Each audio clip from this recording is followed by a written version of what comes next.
Now, The Disastrous Life of Saiki is an important show to me. If it's not in my top 5 favorite anime, it's definitely in my top 7. That being said, it is always very difficult for me to rank stuff like that.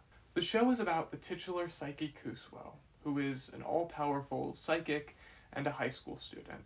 The catch is that he hates his powers. He wants nothing more than to just be a normal guy. It's an episodic comedy anime, and for the most part, that's really all it is. It's one of those shows that I can always go back to when I just need something to watch, but I don't know what. It's a great show, and for the most part, it avoids most of the common pitfalls that anime falls into that cause it to be problematic. Although you better believe we're going to talk about where it doesn't avoid those pit traps. But the point is, it's a really good show, one that I highly recommend you guys watch. Especially because, while it is an episodic comedy anime, there is a plot that happens very gradually, very slowly, over the course of the show, and there is character development to be found. That's what we will be talking about today, including how the show ends. I would highly recommend you go watch the show before seeing this video, because I will spoil the plot. And even if you don't watch the show before seeing this video, there's still a lot that you can get out of the show that you will not get out of this video. This show is only about 50 episodes long, and although the length of this video is insane, I will not be talking about every episode, or with some episodes, maybe I'll only mention them slightly. That's because a lot of this show is just comedy. A lot of the time, there won't be really anything to talk about from a character perspective or from a plot perspective. This show is telling a story, and it's showing these characters grow over the course of it, but for the most part, it's just interested in telling jokes. And so if you don't wait to watch this video until after you've seen the show, you will still be missing out on a lot of the show. I highly recommend you go watch it. But before you do, there is a watch order that you need to know, and it is annoying. So there are 2 Saiki series on Netflix. The watch order is The Disastrous Life of Saiki, the first 2 seasons. You watch those first 2 seasons all the way through. After that, you hop over to Saiki Reawakened. You watch the first 5 episodes of that before going back to The Disastrous Life of Saiki, watching season 3, which is just 2 episodes, and it's the finale. Following the finale, you go and you watch episode 6 of Reawakened, which is the epilogue. Is this annoying? Yes, but there's not a but, it's just annoying. And so with that being said, let's just go to the wall so we can talk about this show. Okay, so here's the deal. Saiki is a comedy anime that is adapting a comedy manga. It adapts about 5 chapters per episode, but a lot of those chapters aren't really relevant. The main point of this show is not the plot, it's not the characters. It is to make jokes, it's to do comedy. Because of that, many of those chapters are not very character or plot relevant. I will only be mentioning the episodes where there is anything that is of substance for either character or plot reasons, but I will skip episodes occasionally when there's nothing. Cool? Cool. The first half of the first season of Saiki does a great job introducing the audience to many, many characters, and because of that, I won't really be doing this chronologically for the first half of season 1. I will just be covering characters until we get to the Okinawa trip, which marks just about the halfway point of the season. The titular character, Saiki Kusuo, is a psychic. Saiki doesn't like having powers, he doesn't like being psychic, and he just really wants to be normal. He also has an intense fear of bugs and a love of sweets. Saiki is an introvert, and he acts like he hates everything and everyone around him. This is not true once you dig a little deeper, and you find out that he is constantly sacrificing things that he likes for the sake of others, even people that he doesn't know. For instance, in the 6th episode of the show, Saiki uses his powers to switch his coffee jelly, which is a sweet that he really, really loves, with a baseball that a kid just lost. He does not know this kid, he does not have to do this, but he feels bad because the kid very much cares about and has an emotional connection to this baseball. Next, we are introduced to Saiki's parents. Now, Saiki's parents aren't very interesting. They are unremarkable people that managed to create two very remarkable children, one of which is Saiki, and the other we will get to. They mean well, but they often cause issues for Saiki because they're not the brightest. They're funny, they're not that important. Next, we have Nendo. Now, Nendo is the only person that can sneak up on Saiki. The reason for this is that he is so dumb that he has no thoughts to read. Sometimes it's also explained that he thinks exactly as fast as he talks, and so there's no chance for Saiki to read his thoughts before they come out. Because of this, Nendo is one of Saiki's chief annoyances. Nendo loves Saiki and believes them to be best friends, although Saiki would never admit this. It is important to note, though, that Nendo, while he is stupid, does have an exceptionally big heart and does often sacrifice himself unintentionally to try to help people. Next, we have Kaido. Kaido has 8th grade syndrome, which means that he is constantly pretending to be an all-powerful psychic who is protecting the world from a shadow organization. He does not know that Saiki has powers, although early in the show he likes to pretend that they all have powers, including Saiki. Kaido also will put himself in danger for the sake of others, but Kaido is exceptionally weak, comically weak. We get some implication that the reason for Kaido's behavior is because he never really got the chance to be a kid because his parents are so strict on him. Kaido is a sweetheart, but he is super immature. Now, these three are the main three in this show. Although there are other friends in this friend group, these three are constantly seen together, constantly seen hanging out together. This is Teruhashi. Teruhashi is canonically the most beautiful woman ever. She literally has an aura that surrounds her. She literally radiates light because of her beauty. She also has a fan club that is really just a cult that surrounds her and worships her. Because of all this, she is pretty full of herself. And she is very annoyed at the fact that Saiki does not find her beautiful. And he will not say, oh, or in the dub, it is, oh wow, when he sees her. She is full of herself and is clearly obsessed with the image that she displays of being perfect. She needs to be perfect. And that's why when Saiki challenges that by not saying, oh, or in the dub, it's, oh wow, when he sees her, when everyone will say, oh, and shake and freak out when they see her. This challenges the very thing that she stakes her worth on. She needs to be beautiful to him because she needs to be beautiful to everyone. It's clear that she's pretty messed up, but it's also evident as we get a little later on that there is more to her than just this. And eventually, she even develops a crush for our dear Kusuo Saiki. This is Chiyo, and she spends most of the show being your very typical lovesick teenage girl. She spends most of the show infatuated with various guys. Chiyo also has a focus on not gaining weight. It is very important to her that she doesn't gain weight and she doesn't get fat. There is an episode where she does get fat, like very, very visibly fat, and then has to lose all of that weight. That episode is uncomfortable to watch. It is important to note that Chiyo starts the show infatuated with Saiki before moving on to another guy, and then finally moving on to Kaido, who she spends the entire rest of the show infatuated with. This is Mara.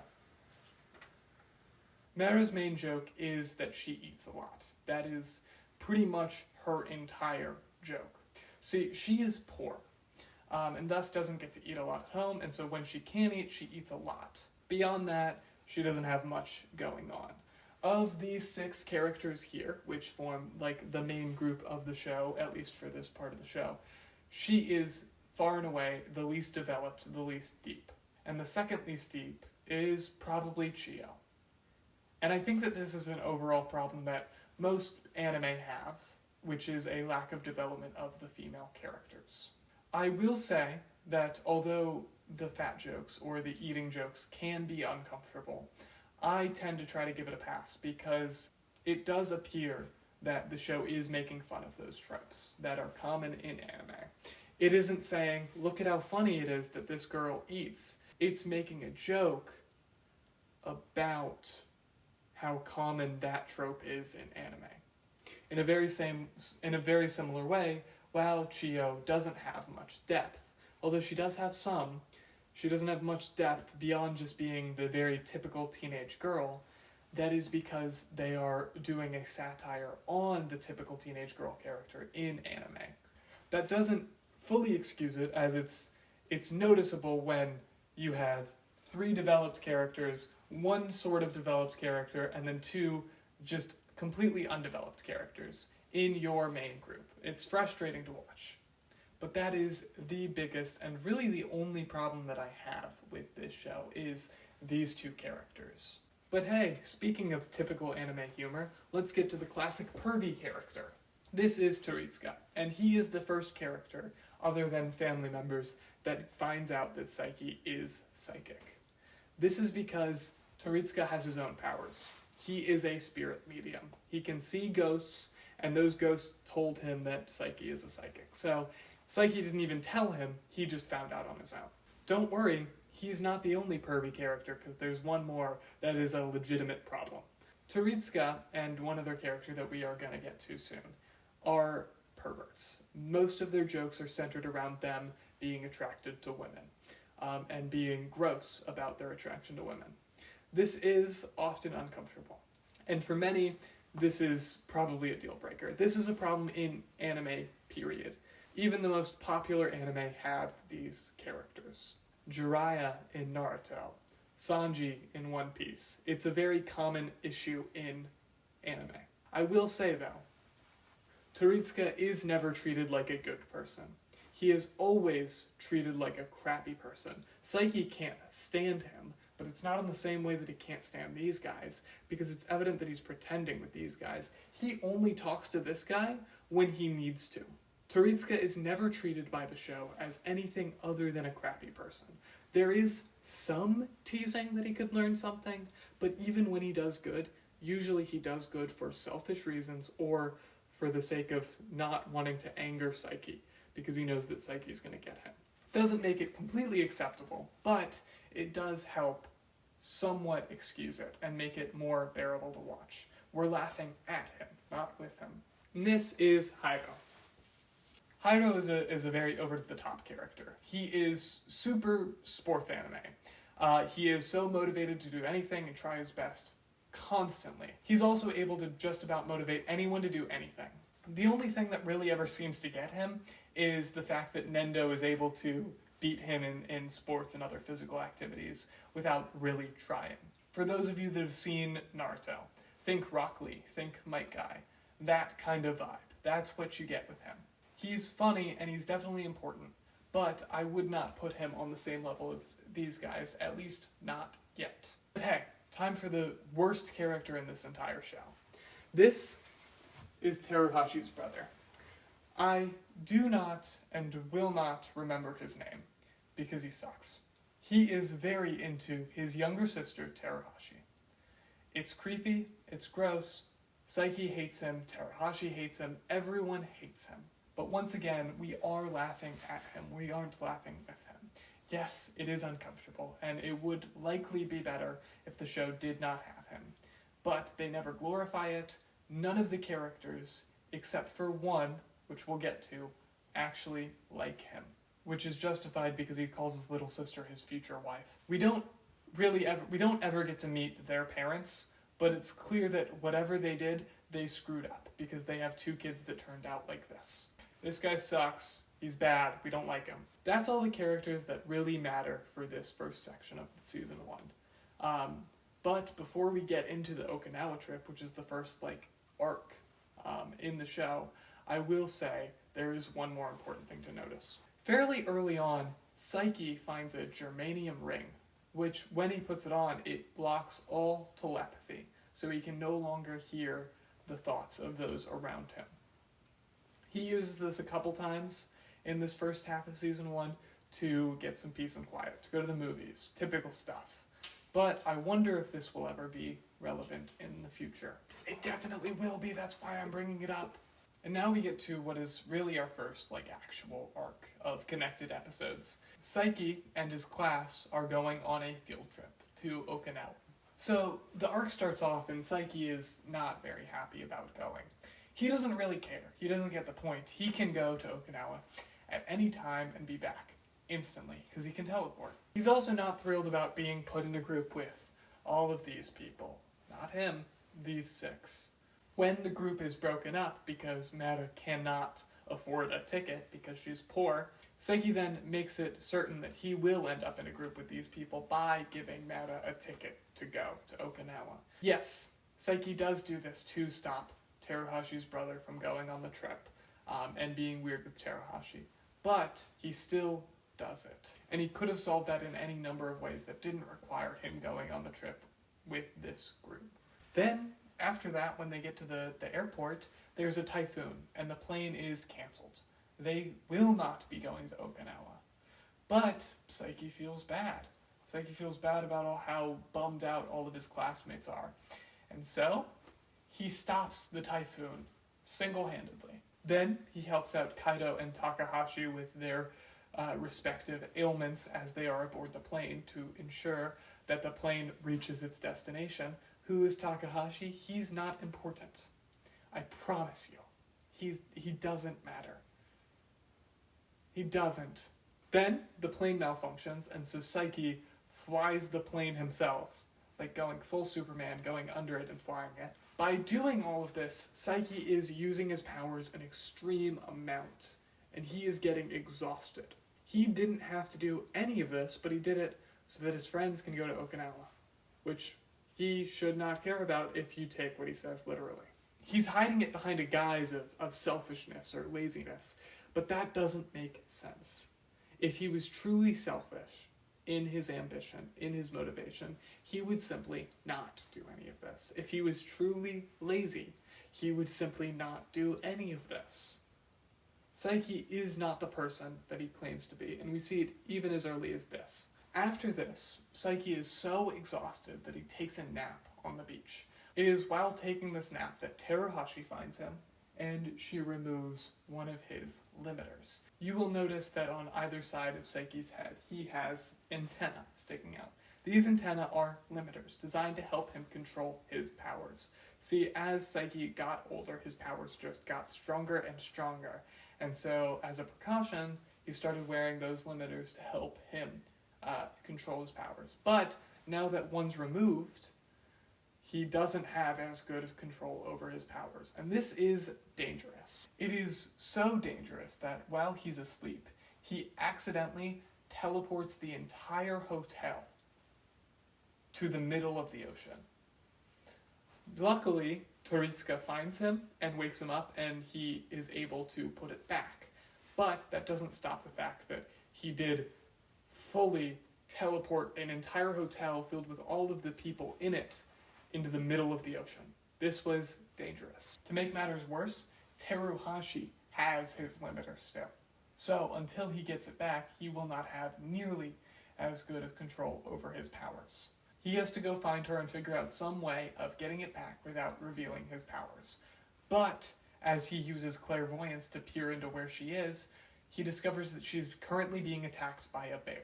Immediately, Saiki teleports in and punches the bear into space because he doesn't have the time or the ability to do anything else. In this, he is revealing his powers to Teruhashi. And he's actually kind of okay with this. He doesn't complain about this at all. He just says, okay, no more excuses. Like this is a very accepting thing that he's doing. It's a very accepting attitude towards the situation. This is worth revealing his powers, protecting Teruhashi. But, luckily for him, she thinks that she's dreaming. Because she thinks that she's dreaming, she uses that to her advantage, and tries to get Saiki to say, oh, or oh wow in the dub. Saiki, however, has a plan. He switches out himself and Toritsuka, so that Toritsuka looks like Saiki, and that way Toritsuka is the one who says, oh, instead of Saiki. Saiki wins this battle. Then he gets back his limiter, and they make it back to the hotel, and things are good. Then we have the beach episode, because every good anime has a beach episode, including Attack on Titan, although that one's depressing. So in this episode, Teruhashi is approached by guys who look much older. They look to be adults. they start hitting on her. And before she has a chance to respond and tell them no, they say, "I will take your silence as a yes." And they grab her. Before Saiki can do anything, before he can jump in and help Terahashi, help save her, Kaido jumps in between Terahashi and the two guys. This surprises Saiki, which implies, at least as far as I'm concerned, that Kaido literally did not think about this, because if he would have thought about it, Saiki would have heard his thoughts, and it wouldn't have been a surprise. Kaido does his best to try to protect Terahashi, but those guys are a lot bigger than him, a lot stronger than him, and a lot scarier than him. And so Chiyo jumps in, and she tells them, like, "Hey, we're school kids, we're on a field trip, we're gonna get a teacher. Stop bothering my friend." The guys then proceed to call Chiyo ugly and say that they don't care about what an ugly girl thinks, to which Kaido immediately responds by punching the guy in his face and yelling at him, telling him not to talk about Chiyo that way. Now, Kaido is Kaido, and so that punch was so weak that it didn't actually hurt at all. But Saiki does step in and uses his telekinesis to grab the guy's face, and so it starts hurting real bad until they run away. Now, in doing this, it's important to note that Saiki is letting Kaido be the hero, which, of course he is. He wouldn't want to reveal his powers unless he had to. But it's a cool moment for Kaido. There is a lot to talk about here. Kaido stepping in and instantly putting himself between danger and Terahashi is impressive. As is it when Chiyo does the same thing. Kaido being completely willing to defend his friends at any cost, even though he knows that he isn't strong, is impressive. We see that both of these characters are the type that are not just going to let something happen. They are brave enough to jump in and do something when one of their friends is in trouble. And finally, Saiki is always in the background in this scene. It is clear that he is watching carefully, and he is ready to jump in if things ever turn bad. He's letting them handle it best that they can. But the minute that things go sour, he is ready to protect them. Saiki is vigilant, and he is always ready to help. But he doesn't until he needs to. And I think that's really cool. The Okinawa trip ends with Saiki attempting to get a special coffee jelly that is only sold in Okinawa. They only sell 5 a day.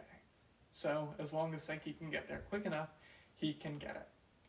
The issue is he runs into the typical problems, and by the time that he gets there, all 5 of these people are there, and they have just ordered all 5 of the coffee jellies. He's not too thrilled, but then they all give him a piece of theirs, including Mera, who usually doesn't share food at all. She eats all that she can, to the point where his cup of coffee jelly is bigger than all of theirs. The arc ends with Saiki smiling and saying, "This isn't that bad." That's how the arc ends, with Saiki smiling and appreciating how much his friends care about him. He's done a lot for them throughout this arc, although they don't really know it. But they don't just sit there and not do anything back. So much of this show is Saiki complaining. But this is really the first moment we see Saiki truly happy, which is why this is one of my favorite moments in the entire show. The second half of Season 1 introduces us to a number of important characters, the first of which is Arin. Now, Arin is a former thug that we are introduced to in episode 14, but he wants to turn his life around. After this, he quickly becomes friends with all of these guys, but specifically Kaido, although we do see him hanging out frequently with Saiki, Nendo, and Kaido. Because of this, I feel confident adding him to the main group instead of off here to the side with the other characters. Speaking of which, though, I do think that it is at this point in the show, if not a little bit later, but it really doesn't matter all that much, that Hyro goes from a bit more of a minor character to someone that is much more incorporated with Saiki's group. In the first half of Season 1, we don't see him much outside of school, although going forward in the future, especially into Season 2, but starting in this part of Season 1, we see him outside of school more, hanging out with Saiki and the others. In episode 16, Teruhashi's brother goes to Saiki and tells him that they are going to be filming in town in the next couple days. Because of this, he wants to make sure that Saiki can make sure that Teruhashi is not nearby. He does not want Teruhashi to be found out by any of the film execs or whatever. Oh yeah, by the way, he's like a movie star. I didn't mention that because it doesn't really matter, but he is like a movie star. But he doesn't want any of the movie execs or anyone to find her because he thinks that because of how beautiful she is instantly going to be scouted out, and he doesn't want to lose her or for her to have a non-normal life. After Saiki tells this to Teruhashi, Teruhashi effectively asks Saiki out on a date. She makes the excuse that it is just a gesture, but she is using this to her advantage. She's clearly just wants to go on a date with Saiki. Saiki accepts this offer once he hears how desperate Teruhashi is when he reads her thoughts. They then go on to have a day full of fun games and sweets. Later in the same episode, Saiki is roped into pretending to be Santa because his dad cannot. Saiki goes above and beyond to help the kids out that he is being Santa for, going through the chimney of one kid's house and managing to make it so one of the kids can spend Christmas with his dad. He does this for no other reason than just to make the kids happy. This was not part of the obligation that he had to do in order to obey his parents. In episode 17, Kaido is following Arin and sees him being shaken down by a couple of thugs. Initially, Kaido tries to run away, which seems a little out of character, but he does decide to go and help him afterward. By the point where he had come back to try to help Arin had already beat up the thugs. Kaido witnesses this, and over the course of the episode, Kaido is constantly spying on Arin and figuring out his secret. This then culminates in an event that happens when Saiki and Kaido are getting mugged by a couple of guys. Kaido does not fight these guys, but he does manage to create an opening so Saiki and Kaido can try to run away. This works for about 3 seconds, and then Kaido is immediately caught again. It is at this point that Arin finds them, and Kaido yells at Saiki and Arin both to run. It's important to note that at this point, Kaido knows that Arin could definitely beat up these guys. He doesn't know that Saiki could have absolutely killed them without a second thought, but he does know that Arin could beat him up. He still tells them to run anyway. Arin doesn't run because he wants to protect his friends. When asked why Kaido told Arin to run, even though he knew his past, Kaido essentially just told him that he doesn't care about his past. It was a really sweet moment that showed these two being friends in a way that really no other characters in the show can compete with. Although Saiki and all of these guys are friends with each other, including with the girls, it is evident that Arin and Kaido are the closest. It's also important to note that in this part of the season, you see a lot more of Saiki just hanging out with all these people. As I just said, these guys are all friends. They all care about each other, and they all do hang out. It's fun to see. It's just casual stuff. In episode 18, Teruhashi figures out that kids like Yuta, who we will talk about a little bit later, don't actually care about her. They're not infatuated with her. They don't care. Teruhashi gets really, really desperate and hates this. And she just really wants to win this kid over. And at one point in this episode, Saiki says, "I really hate to see her like this," which may seem small, but I like to point out all these small moments of Saiki caring about Teruhashi and the rest of the friends. In episode 19, we meet Saiki's grandparents. Now, Saiki's grandfather is a tsundere. He does deeply care about Saiki and the rest of his family, but he likes to act like he's all tough and he hates them. Saiki's grandparents do not know about Saiki's powers, but by the end of the episode, they do figure it out. This episode is also where we get the first reference to Saiki's brother. Speaking of which, in episode 21, one of Saiki's antenna breaks. He has to go to London to find his brother to fix it. Saiki's brother is Kusuke Saiki. Kusuke, beyond just being a name that I struggle with, like Meta and Hydro, is a born genius. Kusuke is so smart that he was able to move to England as a 14-year-old to go to college. But the thing is, Kusuke thinks that he's a normal kid because he always compared himself to his younger brother. And although Kusuke is a genius and could beat anyone at anything, really, he could never win in any game against his younger brother. Because of this, Kusuke made limiters for Kusuo, so that Kusuo would have less of a chance of beating him.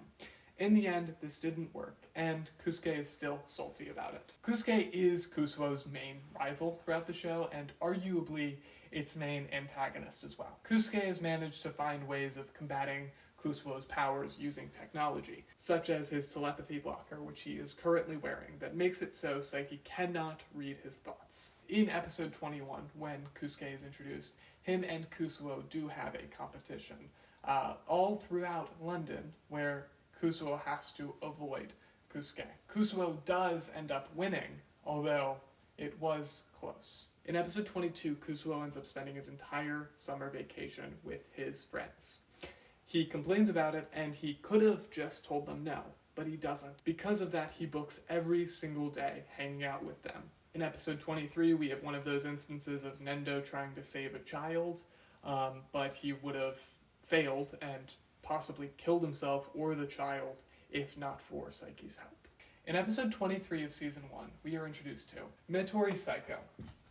Saiko is obscenely rich. Saiko is in love with Terahashi and is thus just going to the school so that he can get with her. Saiko, within a couple days, I guess, of being at PK Academy, the name of Saiki's school, I don't know if I've said that yet, manages to effectively screw over every single one of Terahashi's friends in the hope of basically giving her an ultimatum. Like, they're screwed over or you be with me. This doesn't really work, and it culminates in Terahashi's fan club attacking Saiko's mansion in like a full frontal assault. Saiki also joins in and helps convince Saiko to stop. This helps Saiko to die down a little bit. Now look, this is undeserving of him at this point in time. He does not deserve to be here.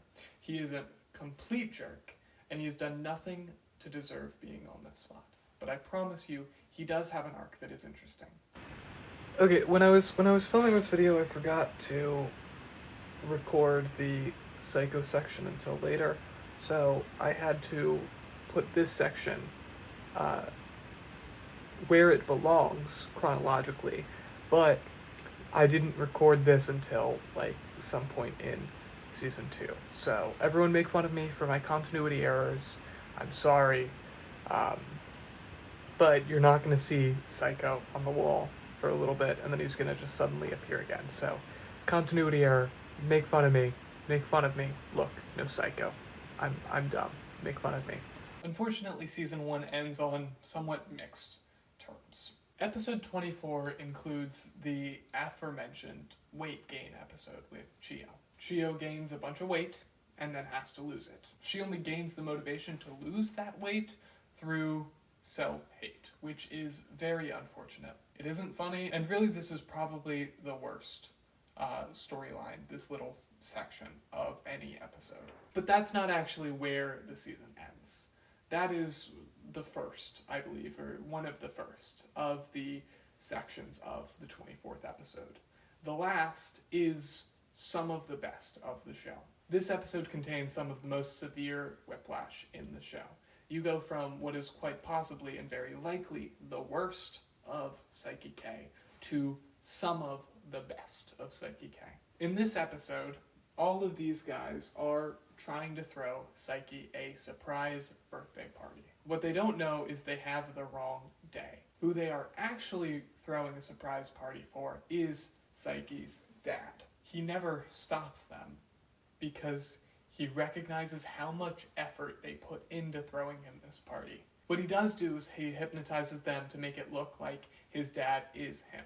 His reason for doing this is specifically so that they think he's excited, so that they think that he's happy and surprised. Eventually, Saiki's dad does convince him to join the party himself. But while they are having this conversation, we have a conversation between these guys where they're talking about how Saiki seems different. He's not acting like himself, which makes sense because he's not himself. He's his dad. They don't want Saiki to be pressured to act like someone that he isn't. They don't want Saiki to feel like he has to put on a show. and pretend to be someone he's not. They love the real Saiki. As the episode ends, Saiki, the real Saiki, enters the party, and all of his friends cheer and they're happy that he's here. It is such a heartwarming way to end the season. It just feels good to watch. I really love that part of the episode, although it's not one that I go back and rewatch because of the painful first part that you have to sit through. But that's season 1. It established the world and many of the main characters, although there's still several to introduce in season 2. It also established many running gags that I haven't talked about here, which is why I'll take this time to mention them now. There is the magician Chono and his assistant, Mr. Ike. Chono is a really bad magician who Saiki finds on the street early on. Saiki then basically outperforms and helps make Chono's magic show go well. And so then Chono, offers loyalty and swears fealty towards Saiki. Then he just keeps on showing up in more and more ways. These episodes are fine. They're not that funny, though. I just don't find Chono that funny. The next bit that's of note is Nendo's family. Everyone in Nendo's family, that is his dad, who has passed away, and his mom, look exactly like him, and they're all played by the same voice actor. This is a really funny bit. And this one does actually connect with the Chono stuff, because as it turns out, Chono was in a relationship with Nendo's mom. There is also Yuta, who is a little boy that Saiki retrieves a balloon for using his powers, and he sees. Because of this, Yuta latches onto Saiki and associates him with a superhero that he is really into, Cyborg Spider-Man #2. These episodes are funny. It's great to see Saiki interact with a child who is way too happy and way too stupid.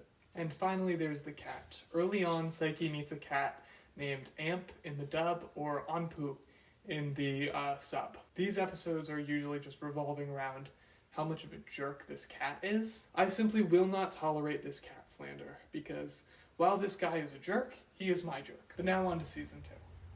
Season 2 starts off with a pretty funny episode where Saiki is trying to, get Toritsuka to not be a total dirtbag. It doesn't work. Later in the episode, Saiki transforms into a girl, which is a power that he can use, and he's demonstrated before in season 1.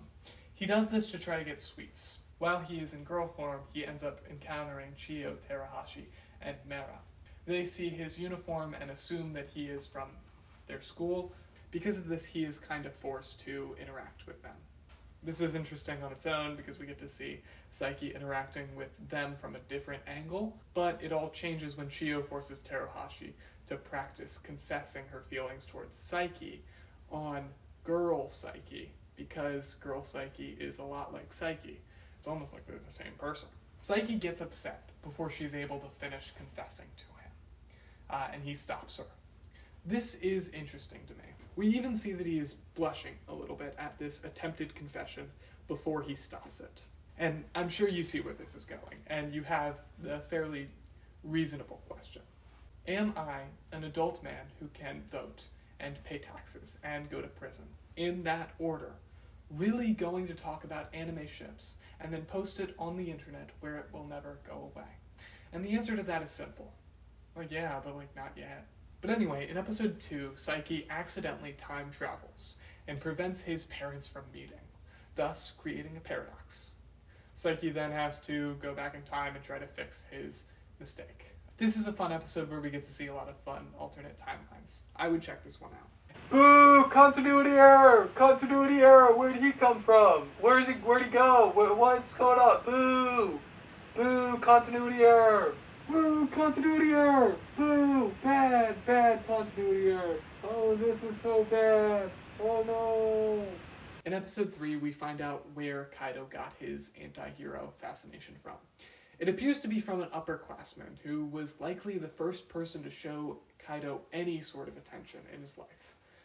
This is quite sad, but because of Kaido's lack of attention at home, he latched onto this and made it his personality. It's some interesting backstory, but unfortunately it is a little overshadowed because Teruhashi has a rival. This is Imu. She is a first year at PK Academy. All the rest of these guys are second years. And much like Teruhashi, she is loved by many, many people. But whereas Teruhashi is typically known as beautiful, she is cute. These are not my words, because that would be weird. Except, interestingly enough, there is no competition between these two characters.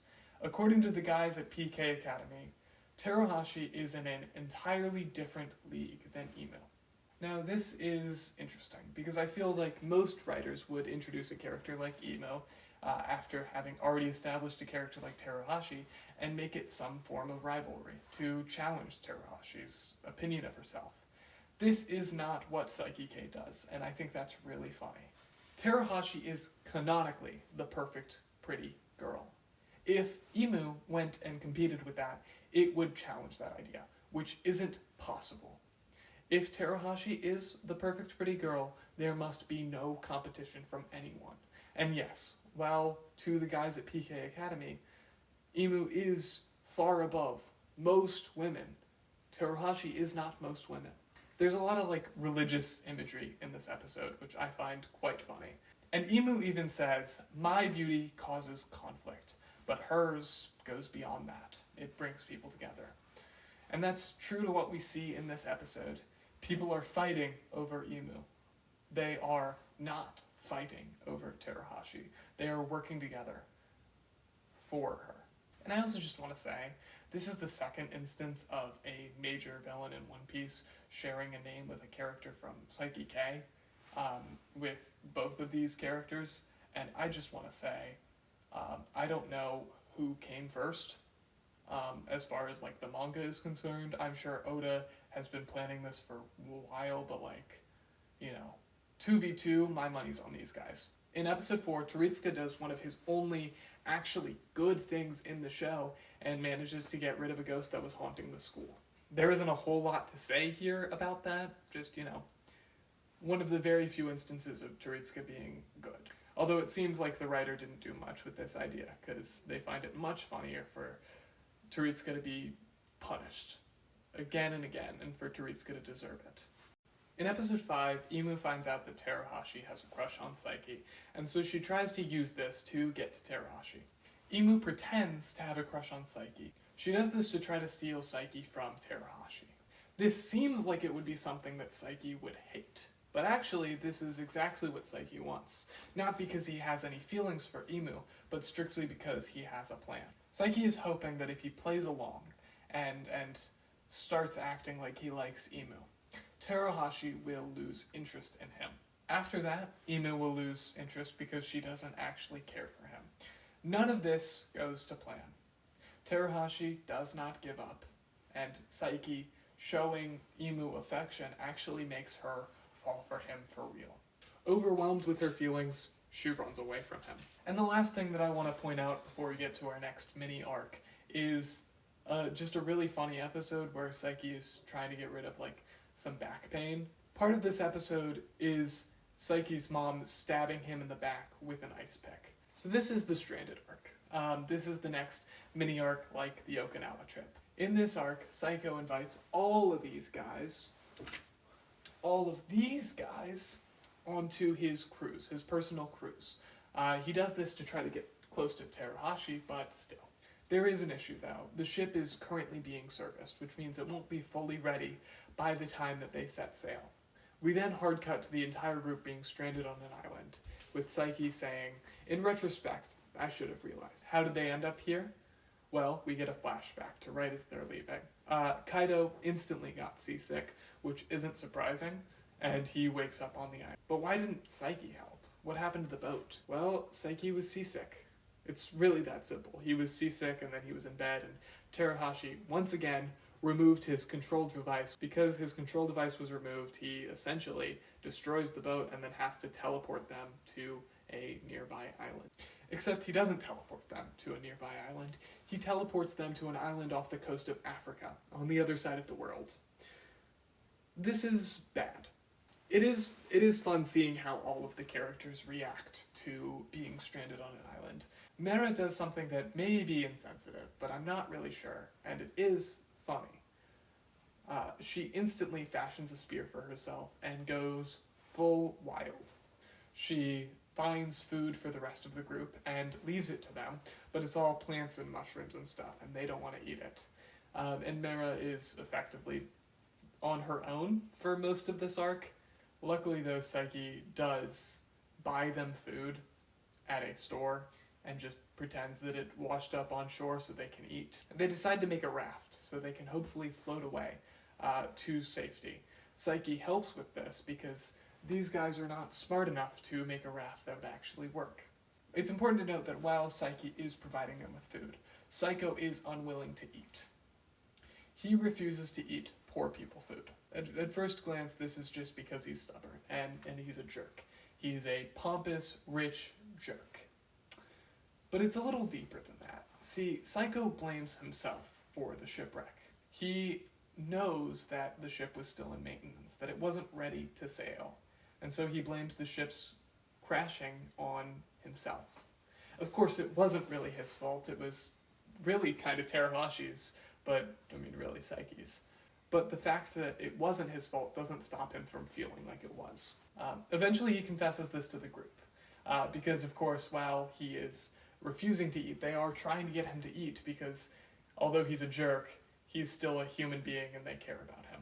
After he does confess his guilt, Kaido and Aren also admit that they feel responsible as well.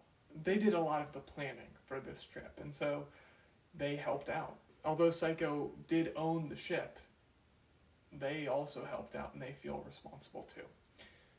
Through this and some more effort, they do eventually get Psycho to eat. He eats some instant ramen, and he hates it, although later on we see that he's eating it at home, so clearly he doesn't. He was just putting on a facade. Psycho is now helping out with the raft, and it's then that he realizes that it isn't best for them all to go on the raft together. Because if rescuers come to the island while they are all on the raft, then they will not be found.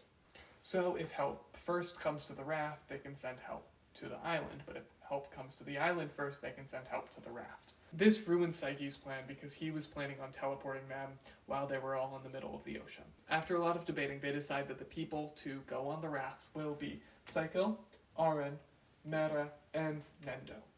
This leaves Saiki, Kaido, Chiyo, and Terahashi on the island. Well, what about Hyro? Well, Hyro wasn't actually in this arc. Why wasn't he in this arc? Well, probably because, he'd be too good at building a raft or something. I don't know, but it is annoying because Psycho doesn't deserve to go through this with these guys as much as Hyro does, because Hyro also didn't get to go on the Okinawa trip. He went, but he wasn't in their group, and so it's a little frustrating. This group being Terahashi and her crush, and Chiyo and her crush is exactly what the girls wanted. Now they will be on a deserted island with their crushes. I mean, that's a little weird, but we're going to move on. Just as the four were about to leave the island on the raft, help finds the island. See, Saiki managed to create an exact replica of the island and teleport them all while they were sleeping. This took a while. I mean, they were stranded for several days, but it worked. It goes to show just how powerful and well-prepared Saiki is. And so our lovely 8 main characters make it home. But things are not as Saiki would wish. This trip obviously attracted attention, and Kaido isn't helping as he's constantly talking about it. Saiki, of course, wants to be as under the radar as possible, but the school newspaper is taking notice, and they especially want to ruin Saiki's reputation. The school newspaper, in an attempt to ruin Saiki's reputation, posts an article claiming that Saiki, while trapped on the island, had taken pictures of Terahashi changing and pooping. Terahashi comes to save the day. She assures the populace that Saiki would not do such a thing, and also that Saiki could not have done such a thing, because she didn't. She didn't what? Poop. For 4 days on that island, she did not poop. Now, the cult that follows Terahashi has a response that is fascinating. They call her a goddess for not pooping for 4 days. So ends the shipwrecked arc. In episode 8, we are introduced to yet another transfer student. This one is different though, because this one is yet another psychic. This is Mikoto. Mikoto is a fortune teller, and she can see auras and stuff. She has a crystal ball, pretty standard. Her reason for coming to PK Academy is to find her soulmate. Mikoto read her own future, and she determined that her soulmate would have pink hair, crazy abilities, go to PK Academy, and have the initials SK. So yeah, it's Saiki. It's Saiki Kusuo. Saiki is determined not to let her see him, because he knows that as soon as she reads his aura, she will know that he is exactly the person that she is looking for. We do have some fun gags with her looking at the auras of all sorts of the main characters. It's fun, it's funny, but eventually Saiki determines that he cannot hide from her forever, so he decides to approach her. In doing so, though, he discovers that his aura is so big that while he is near her, she cannot see any auras. This means that he can effectively keep his secret for a little longer, just because she will not discover him as long as he is near. So Saiki gets to keep his secret for longer. Not much longer, though, because in the next episode, episode 9, Mikoto is hunting for her soulmate, hunting for Saiki. This is fine, and this by itself would not have revealed Saiki's abilities. However, Saiki is forced to reveal his abilities to Mikoto when Chiyo almost falls and dies. Saiki has to save her, and in doing so, he reveals his powers to Mikoto. This leads to Mikoto falling in love with Saiki once she realizes all that he can do. In episode 10, Kusuke makes his grand return. He reveals that he's moving back to Japan, and he moves in with his grandparents. He then turns their entire town into a technologically advanced society, with drones and exosuits and healing pods. As if there's any surprise, this is revealed to be an evil plot by Kusuke to take over this town and create an army of exosuit-wearing old people. Later in the same episode, Mikoto takes to stalking Saiki. She finds him at the cafe, which she enjoys spending time at, and effectively ambushes him. While there, Teritsuka finds them. He then discovers that she knows Saiki's secret, and he discovers that she is a psychic herself. The two of them then compete to be Saiki's sidekick. This is the formation of the PK Psychic Trio. It's a fun group. It's a fun episode. In episode 11, Terahashi visits Kusuo for New Year's. Unfortunately for him, though, this also happens to be the day where Kusuke is visiting. Terahashi meets Kusuke and discovers that Kusuke also has no interest in her. Kusuo then invites Terahashi out to avoid Kusuke. Now this is likely done mainly to avoid Kusuke revealing his powers to her. I'll give you that. But it is important to note that before they can escape him, Kusuke does tell her that she is not worthy of Kusuo. Terahashi then realizes that her beauty doesn't work on him and says that there has never been anyone who her beauty hasn't worked on. This part's interesting because, well, first off, it's not true. There have been at least 3 people now that we have seen that aren't affected by her beauty. That is Kusuo, Kusuke, and Yuta, who I mentioned in season 1. But it's interesting because Terahashi cites this as the reason why she doesn't like Kusuke. But the same thing can be said for Kusuo. Clearly, she doesn't just like him because he doesn't like her. Because if that were true, she would also like Kusuke. There has to be something more. But the important thing is that Kusuo clearly doesn't like how Kusuke is treating Terahashi. He is upset by this. And he does say that he shouldn't underestimate her. Terahashi then proceeds to cry to make everyone around them swarm Kusuke and attack him. Which, one, is kind of awesome, that she was able to just flip and control the situation just like that, when Kusuke is a genius who, yes, isn't as genius as Kusuo, but still a very impressive genius. But also, this episode does show Kusuo's respect for Teruhashi, and the fact that he cares about her deeper than perhaps he's willing to admit. Then we are introduced to Saiki's favorite person ever. This is Hiroshi Sato.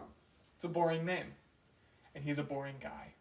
Sato is the pinnacle of ordinary. Everything about him is perfectly average. Exactly in the way that Saiki likes to mimic. Although Saiki tries hard to be exactly average, Sato doesn't. Everything about him, from the way he looks to those people that he interacts with to what he does, is ordinary, and Saiki is obsessed with him. Speaking of obsessed, we finally get back to the Imu plot. So, at this current point in time, Imu has a crush on Saiki. Just as she is about to confess to him, Mikoto is there, and Saiki gets her to pretend to be his girlfriend. This causes Imu to lose interest in Saiki and realize that she never actually liked him.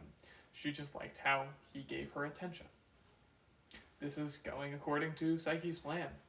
But an interesting change does happen when Imu realizes that who she does like is Teruhashi. Because she likes Teruhashi, because she cares about her, she wants Teruhashi to be happy with a guy that isn't Saiki, because she thinks that Saiki is a jerk and a sleazeball. The reason she thinks this is because, how he treated her and then ended up with Mikoto. So, Imu tries to take Teruhashi to a mixer to meet some guys that will hopefully be better than Saiki. This is precisely what Saiki wants, which is why Saiki is going along with this and trying to help out in any way he can. Teruhashi does actually end up having a lot of fun with the guys that she meets, but she really realizes that she just wishes that Saiki was there. She knows that if he was there, he would just sit there with a blank expression on his face. But she still wants him there.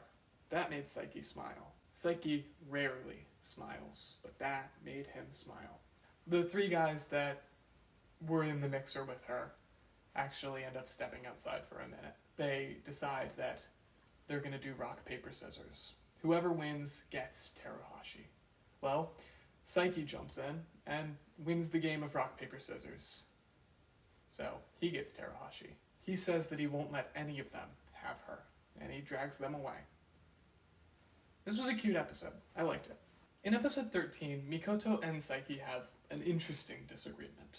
In Mikoto's introduction, she was able to tell Mera where her father is. See, the reason why Mera is so poor is effectively because her dad left. He's missing. She doesn't know where he is. And so really it's just her mom and her providing for the family with a bunch of siblings. She has a bunch of siblings. Since then, Mera has been saving up money to go to Puerto Rico, which is where Mikoto told her that her father was. Mikoto has also made it clear that she thinks that Saiki should just go get Mera's father. Saiki flat out refuses. He says that there's no way of knowing whether or not seeing her father would make Mera happy. And also, there has to be a reason why he's in Puerto Rico. Saiki thinks that it was irresponsible to tell Mera where her father is. Mikoto asks, what is the problem with helping someone who asks for it? To which Saiki basically just responds with, we disagree.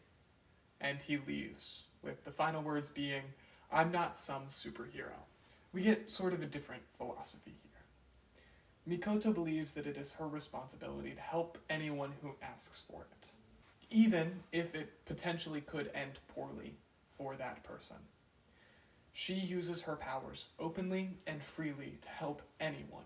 But that's not what Saiki thinks his responsibility is. Saiki is like a silent protector. He maintains order, but he doesn't really interfere much. He will help people, but he won't go out of his way to help people. He's simply making sure that things stay the same, rather than making sure that things go well, or that things don't go bad. Except, I'm not really sure about this idea, and this episode raises a lot of interesting points that I know we're going to talk about later. in regards to Saiki's character. But this episode seems to disagree with that statement outright. Saiki is determined to not help Mera. But, as a matter of fact, he runs into Mera's father, who happens to be back in Japan and is looking for her. Her father is asking where she is so that he can find help and see her again. But Saiki isn't interested in being involved, so he doesn't answer any of her father's questions. Meanwhile, Mikoto and Mera are searching for her father on their own, and they find him. And it turns out that the man that Saiki was talking to wasn't Mera's father. See, Mera's father was involved in some shady business with loan sharks. The man that Saiki was talking to was one of those loan sharks. He was trying to find Mera so that he could find Mera's father. But here's the thing. The loan shark does find Mera's father. And if not for Saiki, things would have turned out bad. Saiki does step in. Saiki does help save the day. Only because he was dragged in, of course. At least that's what he says. Mikoto's plan only worked because Saiki stepped in. And Saiki only stepped in because he was forced into it, not because he chose to. So, Saiki's opinion is right. Saiki is vindicated in this episode. But that isn't true. It turns out that Mikoto saw the future and saw Saiki helping get Mera's father back. This demonstrates that truly Mikoto was right. There was never a future where Saiki didn't help. Saiki can claim that he is no hero, but at the end of the day, he's the one saving people. Again and again and again. And this episode shows that. At the end of the day, Saiki will help people.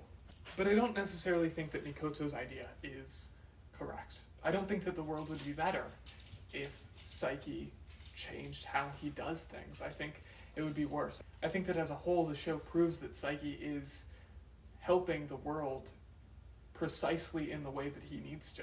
But I'm not really fully convinced on that idea. It's complicated. This idea is complicated, and it's not as black and white as this episode would really like you to believe it is, at least in my opinion. We will talk more about this later. But hey, speaking about helping the world, at the end of this episode, we get what is the biggest development in the plot in the entire show. There have been earthquakes all around Japan recently. Also, Saiki is about to start his senior year, but Saiki doesn't really seem that worried about starting senior year. Instead, he goes off to a place to train. Up until this point, we hadn't seen Saiki train. It would likely be assumed that he didn't need to train. He was already so powerful, but here we see him training, trying to get stronger. Why? Well, he reveals that he's been stuck in a time loop. He has repeated his junior year 4 times. Because at the end, on the last day of his junior year, every single time, a volcano erupts, so big that it would destroy all of Japan. Saiki is not strong enough to save it. So, he has to train. He has to get stronger, and he has to rewind the Earth back a year to give himself an extra year. In the end, Saiki was not strong enough to save Japan this time. He had to rewind time back a year again. He would be in his junior year once more. Hopefully, for the last time.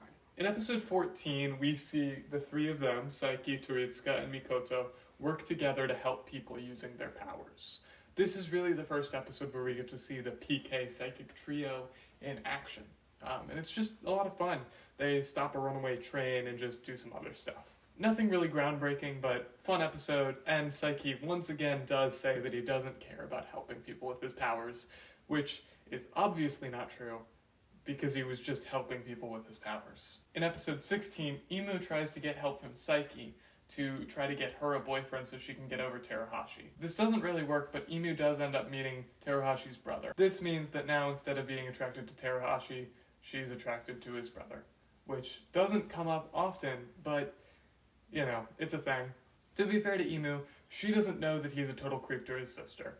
She just sees how he looks and the fact that he is like Teruhashi, but a guy. In episode 17, Kusuke returns to challenge Saiki to yet another game. Kusuke has hidden 5 cards around the city. Saiki has to find them before the time runs out, and if he doesn't, fireworks will go off that reveal that Saiki is psychic. It turns out that this was all just an excuse to gather intel on Saiki's powers and the limitations of them. Okay, but honestly, who cares, because we get more shipping stuff, and yes, I know. So, Terahashi sees Saiki and Mikoto together and assumes that Saiki likes Mikoto, and so she tries to change herself to be more like Mikoto in order to get Saiki to like her. This doesn't work, and she does it again and again in different ways, changing herself repeatedly to try to become Saiki's ideal girl. In the end, Saiki makes Mikoto read Terahashi's fortune to tell her that Saiki likes girls who are themselves, and basically get her to not change herself, to be herself. In the end, Saiki says, I haven't made her give up, but I'm glad at least she's back to normal. Then, Terahashi is realizing that Saiki's type is someone who never gives up, and someone who is true to herself. And she says, well, that's exactly me, so I'm not worried. When Saiki hears her say this in her mind, he says, oh, like out loud. He says it out loud, which he hasn't done before. Like, the whole thing that she wants is for him to say, oh, or in the dub, oh wow. And he just said it out loud, too, which this is the first time that he's spoken out loud, if you don't count the couple times that the anime added it. Which, technically, yes, I am talking about the anime here, but I looked on the wiki, and apparently he only talks 3 times in the manga. The other instances of him talking out loud are added in by the anime. So this is important. Now, we will discuss this later, but this does very much imply that Saiki is realizing that Terahashi is his type. But until we talk about shipping, I'm going to remain unbiased, so you guys don't know how I feel about this. Oh yeah! Yes! Woo! In episode 18, we get to add our last character to the wall. However, this is not the last character I will be talking about in the show. This is Toma Akachi. He is a genius, like Kusuke kind of level genius. In a similar way to Nendo, Akachi is hard for Saiki to read. This is because Akachi is so smart that he is constantly thinking and talking at the same time, and most of the time he is saying things that are different than what he is thinking. Basically, he constantly has 2 streams of consciousness that Saiki has to hear and try to figure out how to respond to accurately. To make matters worse for Saiki, Akachi is convinced that Saiki is psychic. Apparently, they were in the same class in elementary school, and Toma remembers some things that don't quite add up. He's looking to prove that Saiki is psychic. But before we get a follow-up on that plot, we get some interesting stuff with Saiko. See, Saiko is lonely. He believes that the only reason that any of these people talk to him is because of his money. Because of this, he doesn't really want to keep going to school. If they're not in it for him, they're just in it for his money, he's gonna quit. But because, Saiki can read minds, Saiki hears about this and makes sure that Nendo is there to stop Saiko. When Nendo hears that Saiko is quitting, he cries and tells Saiko that they're friends, and he's gonna miss them. Soon after, everyone else runs out and swarms him and tells him that they don't want him to leave, because they're friends. It was just a really sweet thing to see. Saiki putting his foot on the scale to keep Saiko from leaving, because he cares about him. And up until this point, we have seen more of Saiko that I haven't really mentioned. It just wasn't that relevant. This is one of the first times since the Shipwreck arc where we see Saiko being more than just the caricature that he has to play, for comedy. In episode 19, we get the Culture Festival. Now, they have to pick a boy and a girl to be in charge of organizing things. And of course, unfortunately for Saiki and Terahashi are chosen. Saiki, of course, knew that this would happen, but interestingly enough, he doesn't try to stop it.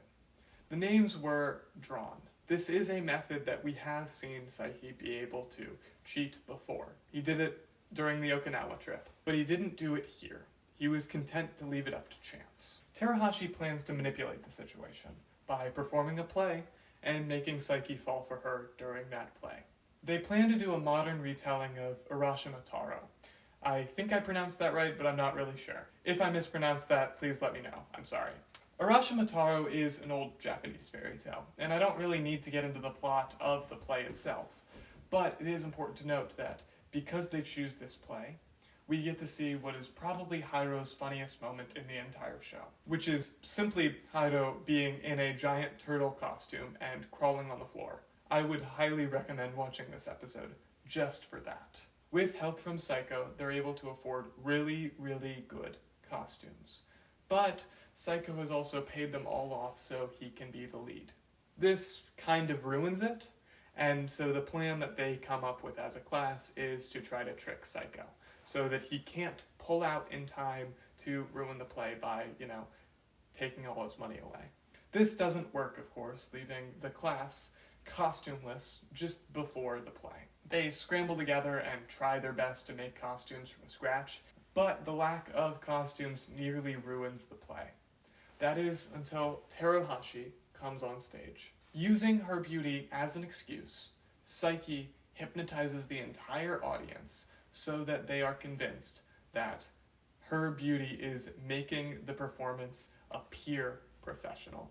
He makes it look like they're all wearing amazing costumes. He makes it look like there's all sorts of special effects. Saiki even says, "I couldn't have done it without her.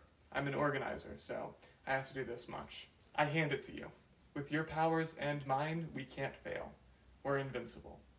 He says this to Teruhashi, although in his head she doesn't actually hear him. It is important to note that he was smiling when he says this. And because of Saiki and Teruhashi, the show is saved. When Teruhashi is supposed to confess her love to Urashimataro as the princess during the play, she gets choked up and can't do it because she sees Saiki off stage. Very fun episode with a lot to talk to. You could argue there was some Psycho character regression, but I'll give it a pass for comedy's sake, and also they're teenagers, come on. Episode 20 is an important one, and although it seems like it's just a fun episode with the PK psychic trio, this is an episode that actually comes back and becomes important later. We will get to that. But when Saiki accidentally turns both Nendo and Kaido to stone, which is a power that he has that has been introduced before, although I haven't talked about it because it wasn't important, he enlists the help of Mikoto and Turitsuka to help him. See, he can't just unturn them to stone. 24 hours from now, they will turn back on their own. But until then, they will be frozen solid in stone. They won't remember anything that happened while they were in stone. But the people who made plans with Nendo and Kaido will know that they either didn't go to whatever they went to, or they did. So Saiki hypnotizes Mikoto to look like Kaido, and Turitsuka to look like Nendo, so that the two of them can do what Nendo and Kaido were supposed to do today. Now, it starts off fine because Turitsuka's guardian spirit happens to be Nendo's dad, and they both look and act the exact same. And Mikoto is taking a test as Kaido, which isn't great for her, but she can at least get help from Saiki to not fail it for him. But things go bad when Mikoto realizes that Chiyo is also there.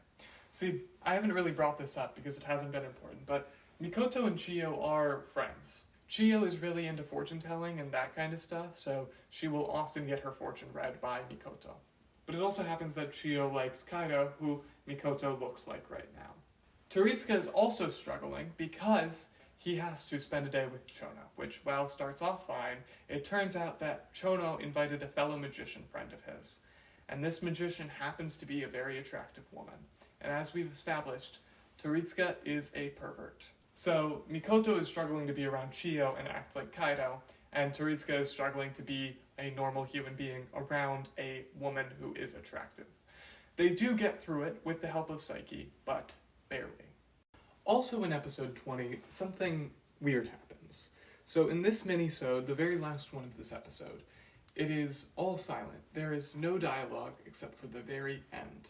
Now this would stick out to me substantially on its own, but what happened in the episode was also very interesting.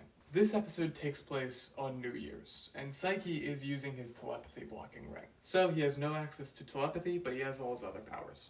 His friends come over and they invite him to go to the temple to pray, which is like the New Year's tradition. Saiki initially doesn't want to go, but eventually is forced to go. He has a day of fun where his fortune is read, which we'll talk about a little bit too. At the end of the episode, Saiki ends up throwing all of the money that he got from his dad for New Year's and the telepathy blocking ring in the offering place. And his wish or like prayer for the coming year is, I hope I can spend this coming year in peace. This is a very strange moment. Why did he do this? I mean, offering up all his money is strange enough because he can use that money to buy a new TV, as we've established that he needs, or coffee jelly, which he just really likes. Instead, he offers it in like a prayer, which we know that Saiki doesn't believe in God, or at least he didn't earlier in the show. Also, why would he throw away his ring? The ring that lets him get some peace and quiet. Saiki is very clear throughout the show that his telepathy is annoying. It's annoying to have to hear everyone's thoughts around him at all times. It's overstimulating. It's awful. So why would he give that up? Now, my thought is that Saiki is coming to like, or at least accept his powers. He's sort of reassessing his priorities. When Saiki first puts on the ring at the beginning of the episode, we see him thinking of his friends with a frown on his face. And this is up for interpretation. There's a lot of different ways that you could take this, but I think that his telepathy makes him closer to his friends. Yes, it's annoying and not always pleasant, but at the end of the day, hearing their thoughts lets him know how much they care about him, and it helps him feel closer to them. I think that this is a very important step in Saiki's journey towards acceptance with his powers. But back to the fortune thing, because that's also strange. Terahashi, Nendo, and Chiyo all get great fortunes. Kaido gets an average fortune, and Saiki gets a terrible fortune. Now this could also mean a number of things. It could be a play on the joke, the title of the show, right? The Disastrous Life of Saiki K. This whole show is a comedy anime about Saiki's life sucking. It's possible that this is foreshadowing to something, like perhaps Chiyo, Terahashi, and Nendo will end the show in very positive places, and Kaido will end it in like an average place, but Saiki will end it in a very bad place, or perhaps just something good will happen to these three, something okay will happen to this one, and something terrible will happen to this one. But little spoiler here, because we haven't gotten to the end, but this comedy anime doesn't actually end bad for Saiki. He ends in a pretty good spot. In fact, they all do. I think it's also important to note that the characters who had great fortunes would also be likely to believe that they have great fortunes. Terahashi, Chiyo, and Nendo are all very likely to foresee the future being very good for them for whatever reason, whether it's just the fact that Nendo is super stupid and super optimistic, or Terahashi has unwavering confidence in her own physical ability to inspire and make anyone do what she wants. Or Chiyo just never giving up on Kaido or really anything else. Kaido has this weird thing as well. He got the average fortune, where he has exceptional ability and intelligence, but really struggles in the ways that he wants to succeed. Kaido will likely go on to go to a good school and get a good job, but to him that's not what he wants. So for him it could be seen as like a more average thing. And Saiki's future, every day that Saiki continues to have his powers is another day that is bad as far as he's concerned. And not to really get ahead of myself, but I think that this could probably describe the events that happen in the future at the end of the show.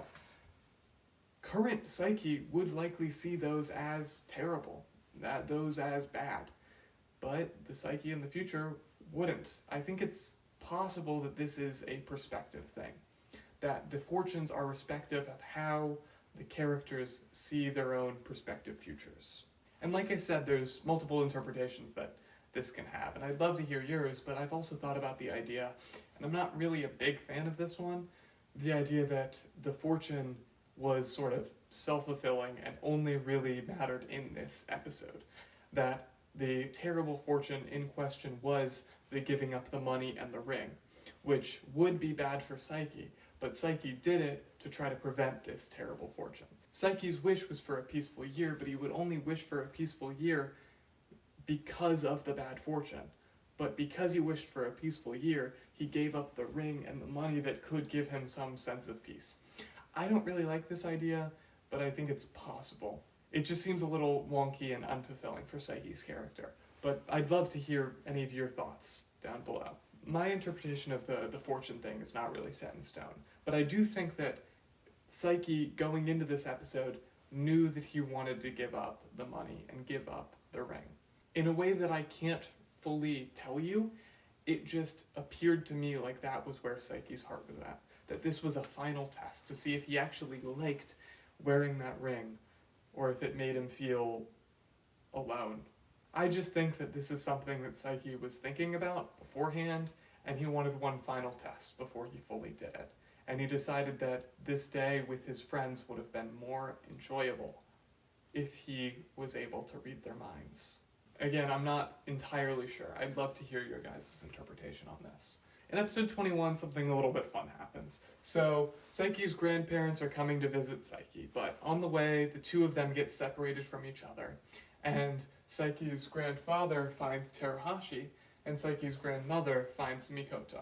Teruhashi and Saiki's grandfather end up simping over Saiki, and Mikoto and Saiki's grandmother end up partying at a club. Eventually, they do end up making it back to Saiki's house, and the two of them argue over whether Saiki is going to marry Teruhashi or Mikoto. So, a fun little episode about, like, shipping and stuff. You could argue that it's saying basically shipping is stupid, that although we, like Saiki's grandparents, want him to end up with either Mikoto or Teruhashi, Saiki doesn't want to marry either. To that, I would say that later in the same episode, Teruhashi is being followed around by the newspaper club. They're trying to find dirt on her. They don't really succeed, but they do manage to get a picture of her that would make her look a little bit bad. Saiki then steps in and destroys it for no reason, with no prompting, just because he can. Just saying. And in episode 22, in case you needed a reminder of how awful Teruhashi's brother is, well, we've got you covered. So, Imu is using Saiki to get closer to Teruhashi's brother. When he sees the two of them, he assumes that they're dating. Because he thinks that they're dating, he invites them on a double date with Teruhashi. And so, Teruhashi's brother thinks that he is going on a date with Teruhashi and Saiki is going on a date with Imu. But Imu thinks that she is going on a date with him and Saiki is going on a date with Teruhashi, which, gross, but luckily we don't actually get to see this date. In episode 22, we get some major plot developments. Akachi has been stalking Saiki, looking for dirt and evidence about him having powers. Akachi has apparently found sufficient evidence and confronts Saiki about it, to the point where Saiki has no response. Saiki is desperate and turns Akachi into stone so he would have 24 hours to think of a response. After that, we get a flashback to when the two of them were young. See, Akachi was bullied a lot as a kid, and one day after Akachi was beat up pretty bad, Saiki healed him, but unfortunately he wasn't careful enough, and Akachi found out. We flash forward another year.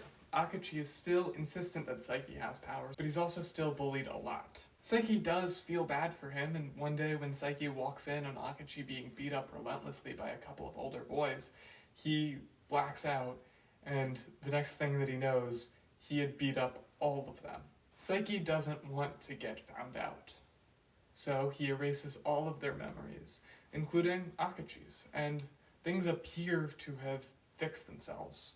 Then it's revealed that this is not a flashback. Current Saiki is in the past, in his female form. He's watching from a distance, trying to fix this in the past before Akachi can even have the chance to find out about his powers. Saiki has to transform himself because if there was two of himself in the same time, things would break or whatever, that just can't happen. So he has to be in a different body. Saiki is found out by his younger self and they have some interaction, but it doesn't really change anything. And Saiki ends up trying in many different ways to change the past. This, of course, involves butterfly effects in the future. And in the last future, something interesting has changed. So Saiki is back in his room. Akachi is not in front of him, turned to stone, so he thinks everything is fixed. But then, all of these guys, not Psycho, all of these guys come in, and they're really, really close with Saiki. Most of them have nicknames for him, and they're all buddy-buddy, like much closer than they are in the original timeline. And Terahashi and Saiki are even dating. There's actually a cut, meaning that we don't see fully what happened in this timeline, but we know that Saiki does give up. And so he goes back to his original timeline. Saiki tells Akachi about his powers. And it's revealed that he actually did this originally, far, far back in the past, but it didn't turn out great, and so Saiki went back and changed it. After what happened with Akachi, Saiki swore to never reveal his powers to anyone again. Saiki still thinks that something bad might happen because of this, but he also doesn't really see himself having much of a choice. Saiki thinks that it's possible for there to come a day when he has to reveal his powers to all of these guys, but he decides to worry about that if and when it becomes a problem. Now this is really interesting. It's a really interesting ending because Saiki is not downright opposed to revealing his powers to these guys. It's something that he's thinking about, although he's not entirely decided on it. But Saiki also chooses to reveal his powers to someone for the first time. See, these two, he doesn't really choose. Teritsuka finds out on his own, and Mikoto is sort of in a position where Saiki had to tell her, or else bad things could happen to Chiyo. You could argue, oh, well, he told the grandparents, but those are family, so that doesn't really count. But Akachi, he was Saiki's first friend that he told, way, way back when he was young, and now, again, in the present. This places Akachi in a very important position in Saiki's development. Akachi marks the change from his complete unwillingness to share his identity with someone to a hesitant willingness. Sure, there were other instances in the past, like with Terahashi on the Okinawa trip, where he was willing to, but only really because the circumstances forced it. And you could argue that that's what this is right now. But it doesn't feel like that for Saiki. Saiki did run out of options. He is forced to tell Akachi something. But he's already told Akachi before. Now I will talk more about Akachi later, but I think that the development that happened in this episode really forces me to move him. And now Saiki's inner circle is completed. Above him, we have all of those that know about his powers. We have the two other members of the PK Psychic Trio, and Akachi, one of Saiki's first friends, and the first friend that Saiki shared his powers with. And below him, we have his current friends. All of these are unaware of his powers. Now all of that is well and good, but really doesn't matter because in episode 24 we get a Terahashi-focused episode.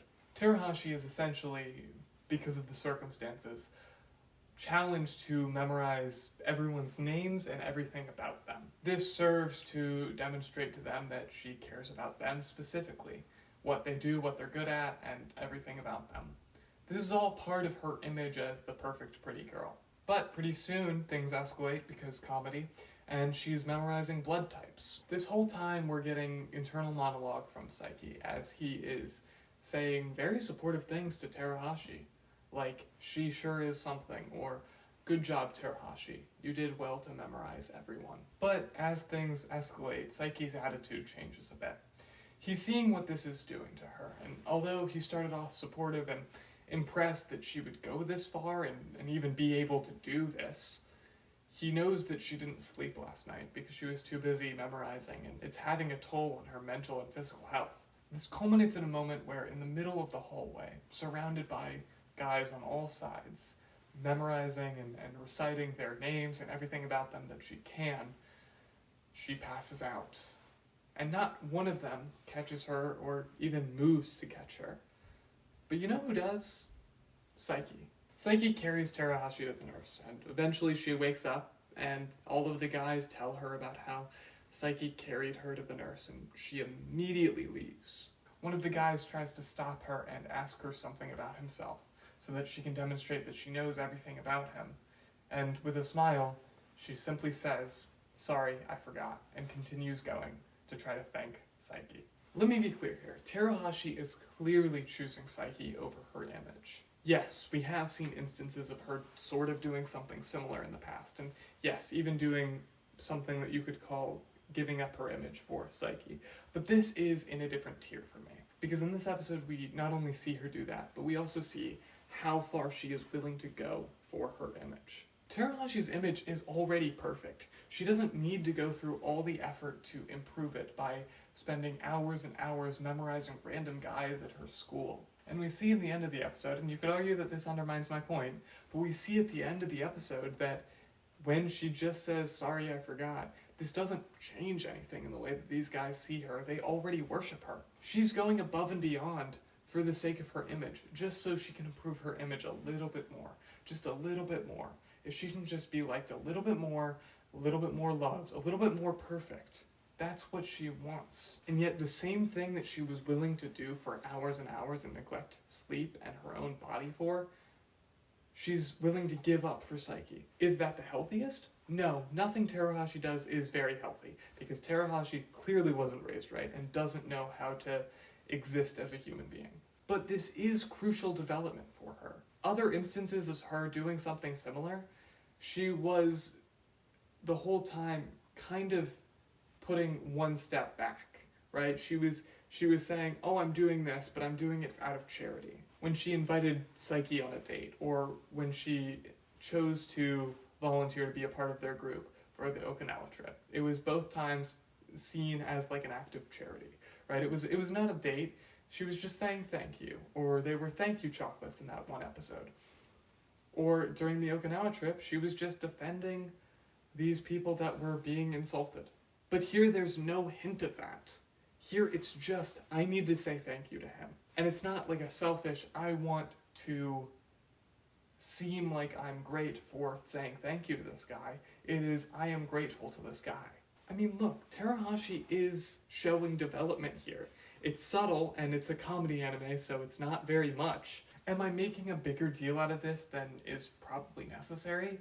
Yeah, but I don't want to undermine Terahashi's development. This is a big thing for her character. But fine, I'll move on to something that I care much less about, which is Mikoto and Teritsuka. Right after this, Mikoto and Teritsuka are made aware by Saiki that someone else knows about his powers. They're pretty upset at this because they think that they're the only ones that should know about Saiki's powers, and they try to judge whether or not he's worthy of knowing. They pretty much utterly fail in their attempt to judge whether or not Akachi is worthy of knowing about Saiki's abilities, because they're pretty much just morons. But it was a fun episode nonetheless. And so ends season 2. Most of the episodes have very little overarching plot or character significance, which is why I would highly recommend that you watch this show if you haven't. This season was really good, and I did try to write some sort of conclusion to season 2, but I failed because ultimately all I could really say was just that it was good and you should watch it. And now that we're in the last part of this show with just Reawakened season 3, which is only 2 episodes, and then the epilogue at the end of Reawakened, you really need to go watch this show if you haven't already. I don't want to spoil you any further than I have already. And so, as we're getting into Reawakened, please just watch this show. This fandom isn't nearly big enough. So now, let's actually get into Reawakened. So, yes, the watch order for this show is really annoying.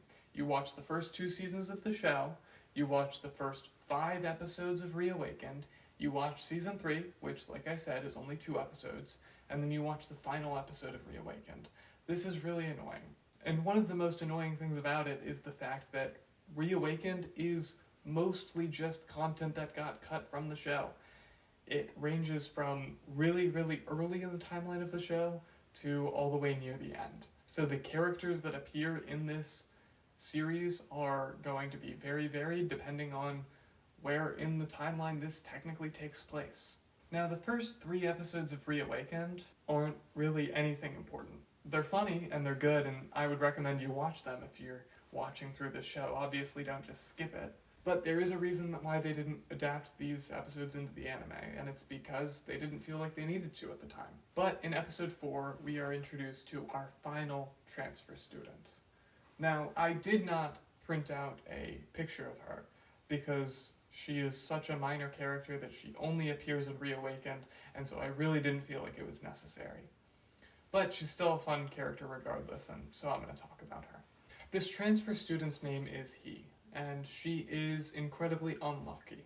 Think Milo Murphy, if you've seen Milo Murphy's Law. The funny twist, though, is that she thinks that she's just clumsy. So all of this terrible, terrible, fatal stuff is happening around her, and she's like, oh, I'm such a klutz. She is in Teritsuka's class, and the two of them seem to be a bit linked in a way. Teritsuka asks Saiki for help. Saiki then brings in Mikoto, and Mikoto sees that both Teritsuka and he have the mark of death on their faces. Pretty soon the mark spreads to Saiki and Mikoto. What follows is essentially an episode where the PK Psychic Trio just follow He around and prevent her death repeatedly. This causes her to think that they're all just clumsy like her, which is pretty funny, but at the end of the episode, nothing is fixed for her. We continue on and we get an episode that is very strange to me. Saiki is trying to get Mikoto to use her powers less and less, which is fairly typical. Right, Saiki doesn't want people to find out that Mikoto is actually really psychic, because if people know that Mikoto is a real psychic, then Saiki could be found out as a real psychic too, because people will know that real psychics exist. Mikoto, of course, refuses because she wants to help people. Saiki then follows Mikoto to her job, where she works as a fortune teller, and messes up some of the predictions that she makes, just making them a little bit different, so that they won't recommend her, because she wasn't accurate. As he's doing this, some guys with guns walk into, her fortune-telling booth and threaten her. Saiki, of course, saves her, and it's clear that this kind of gets to her, like she's gonna somewhat change what she's been doing, but for the most part, she's still gonna help people. Now, there's a couple things that I want to talk about here. For the most part, Saiki does the right thing over the course of the show, at least as far as I'm concerned. Right? There are times when he acts a bit selfishly for the sake of a joke, or does bad things for the sake of a joke, because this is a comedy anime. But this feels different. This feels weird. I understand that Mikoto was acting carelessly, and in a way, Saiki is vindicated, because she was threatened with guns and was almost used for the power that she has. She had to be saved by Saiki. I understand. But at the end of the day, if she wants to help people, that is her decision. What she does with her own powers should be up to her, and Saiki can't control that. Him following her to her place of work is creepy and a little weird. This isn't made any better by the way that Saiki treats Mikoto throughout this show. He treats her fairly poorly, and not in the way that he treats everyone poorly. Like, he's kind of a jerk, but he's one of those jerks that's, like, mean to you, but he's still your friend. But with her, you get the sense that he genuinely thinks that she's lesser than him. Like, he respects her ability, but as a person, he doesn't like her. He doesn't want to spend time with her. He just does it for the sake of getting things done. He does it because she has power and because she's useful to him. For the same reason that he hangs out with Teritsuka sometimes, and it's just for the sake of him also having power. When he does it with Teritsuka, it's seen a little bit better because Teritsuka is shown to be a horrible person that Saiki just doesn't want to hang out with. But the worst thing you could say about Mikoto is that she's annoying. Yes, they do have this fundamental disagreement about their powers, but it's not like he's in charge here. Yes, he is the most powerful, but she still should have a right to decide for herself, should she not? The show frames it as if Saiki's right in this episode, which is interesting, especially when you consider the previous episode that framed Mikoto as right. But Saiki's actions were weird. He interfered in her life, in her work, and in what she was attempting to do, in helping people. And yes, you can say that he interferes in other people's lives all the time. And yes, Mikoto isn't truly upright. You could definitely argue that some of the way that she comes on to Saiki is gross, and, because of how unwanted it is, it's wrong, and I would agree. It is wrong that she does that. Obviously, I'm not thrilled with that either, but to play devil's advocate, that is treated as a joke most times, where this is treated somewhat seriously.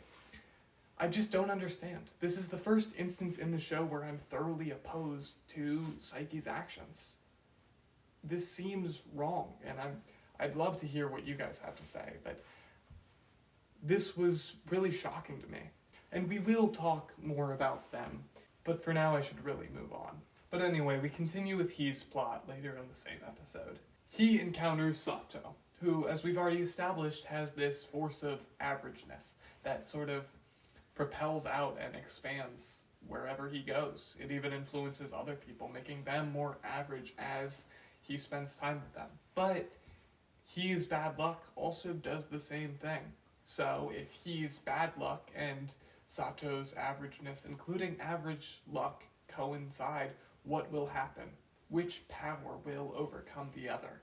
Well, it turns out that luck basically comes in waves, and Sato's luck always averages out.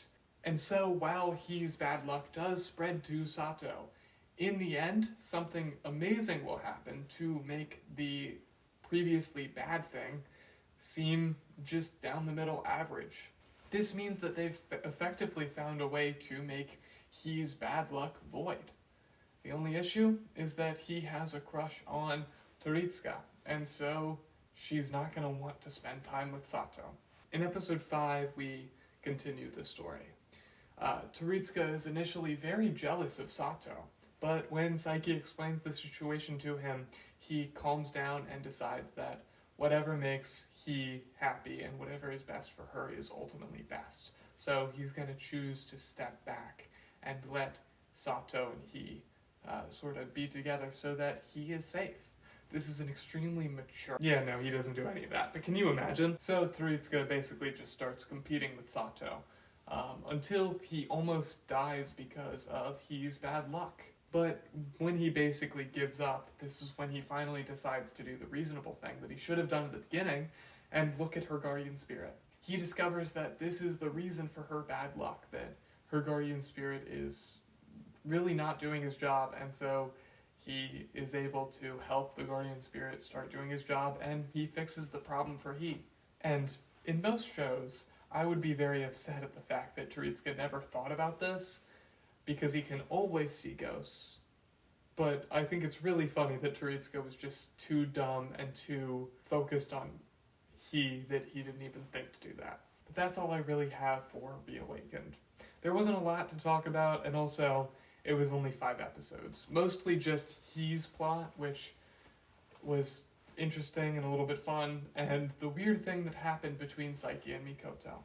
But that's Reawakened. There wasn't a whole lot to talk about. It was fun, but, you know, these things were cut, so it makes sense that there wouldn't be a whole lot of interesting stuff to talk about. But now it's time for Season 3, or the special as it's also called. I'm really excited. Episode 1 starts with Saiki and all his friends filling out one of those papers that you had to fill out during school about what you wanted to do in the future, what your plans were. See, now that they're starting their senior year, this is becoming an important thing to think about. There's a few fun moments with Terahashi even writing down Saiki's bride as one of her possible career paths. See, Saiki is mostly just worried about whether or not there will be a future. Saiki knows about the volcano that is set to explode, and he doesn't even know if he'll be able to stop it this year, if this year will be the last one that they loop, or whether or not he'll be doing this all over again.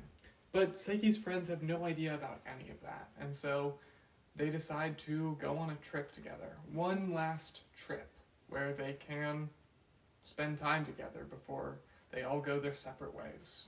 This includes Hiro. It does not include Saiko.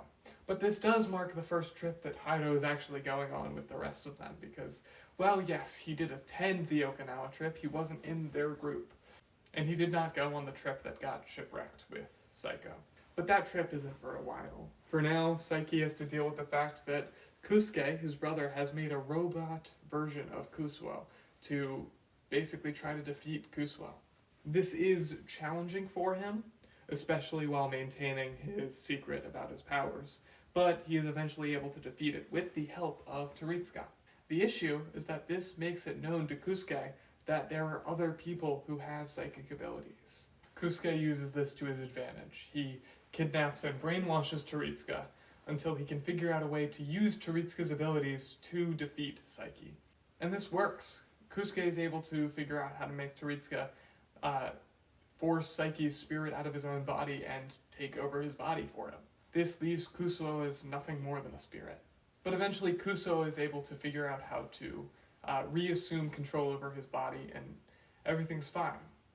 Except that they aren't. Although, yes, Kusuo is now back in his own body, with control over his powers. See, when Teritsuka was in his body, he broke Kusuo's inhibitor. Meaning Kusuo has very little control over how much of his power he uses, and Kusuke is attacking him. Kusuo has to fight his brother Kusuke with very little control over his powers, all while Kusuke is holding Teritsuka hostage, meaning he can't go all out, even if he wanted to kill his brother, which he doesn't, because Teritsuka would be caught in the crossfire. But what's Kusuke's goal? Kusuke isn't evil, technically. He doesn't want to kill Kusuo. Why is he doing this? Why is he fighting Kusuo? Well, it turns out that Kusuo's left antenna is the inhibitor, the one that helps control his powers, but the right one doesn't do that. The right one, if removed, will reveal Kusuo's powers to the entire world. So Kusuo has to get back his limiter from Kusuke without killing Kusuke or Teritsuka, and without Kusuke being able to reveal Kusuo's powers to the world. What follows is a fun battle that, in the end, Teritsuka is able to help Saiki succeed in. I'm not going to spell out the entire hit-by-hit of the battle because that's a little pointless. Just go watch it. It's fun. I do think it's important that Kusuo was only able to win with the help of one of his friends, although the fact that it's Teritsuka who is the person that Saiki is least friends with is a little bit weird, but it's fine. Like, come on. Saiki clearly hates Teritsuka more than he hates any of these people, and possibly even Mikoto. But here's when the kicker happens. Kusuo, even though he won, he got back his limiter, removes his right antenna, and says, I don't need normal, at the expense of causing others trouble. To Teritsuka he says, I've caused you trouble too. I probably won't go to school anymore. Tell everyone goodbye for me. Now this is a very touching moment where Kusuo decides to give up the thing that he values most, because it's not worth causing other people trouble. But ultimately, it means nothing. See, years ago, Kusuke had disabled that. He decided that his little brother was worth more than all of humanity. He didn't see a reason why his brother should have to suffer for the sake of everyone else. Kusuke even created a way of removing Kusuo's powers completely. A new limiter that, if he puts it in, will remove Saiki's powers forever, even if he takes it out. Kusuo decides against it for now, as he still has to deal with the volcano. But he does keep it. But for now, he has to worry about the volcano, which is why in episode 2 we continue with that plot. So it turns out that, despite Saiki's best efforts, the group is going to go to the exact place of the volcano, Oshimai. It should be fine though, as long as they don't go on the 9th or 10th of April. So they go on the 9th and 10th of April. This causes a new problem, because how is Saiki going to save the world and destroy the volcano and hang out with his friends at the same time? Luckily, Saiki does happen to know 2 other psychics that he can use, and so he does. But first, there's another problem. Once they get to Oshimai, there's no reservations for their hotel. They don't have a place to stay. And this is when Psycho steps in.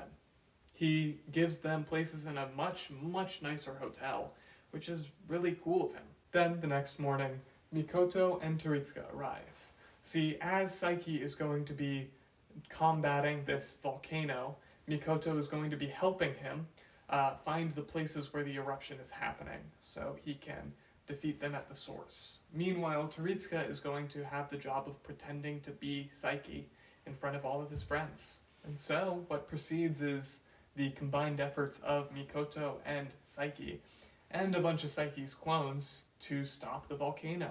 And they succeed.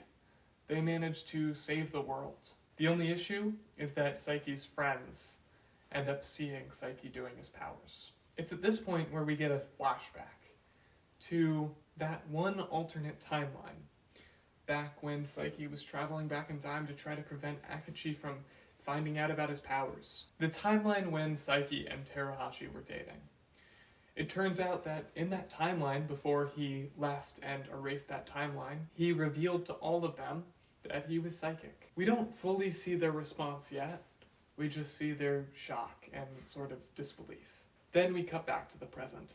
See, it wasn't Teritsuka's fault that Saiki was found out. Teritsuka was doing a fine enough job at being Saiki. There were some times when he aroused a little bit of suspicion, but not enough to be concerning. The issue is that Saiko was in a helicopter while Saiki was combating the volcano, and Saiko happened to see the entire thing. Saiko was confused, and so he got the rest of the group, and he took them up to find the real Saiki, including the fake Saiki, Teritsuka. Things are bad right now. There are two Saikis right now. They saw Saiki using his powers, and to make matters worse, Terahashi saw Mikoto hugging Saiki. Could things be any worse? All of Saiki's friends are here, from all of these guys to even the PK psychic trio. All of them are here. All of them are here. They want to know the truth.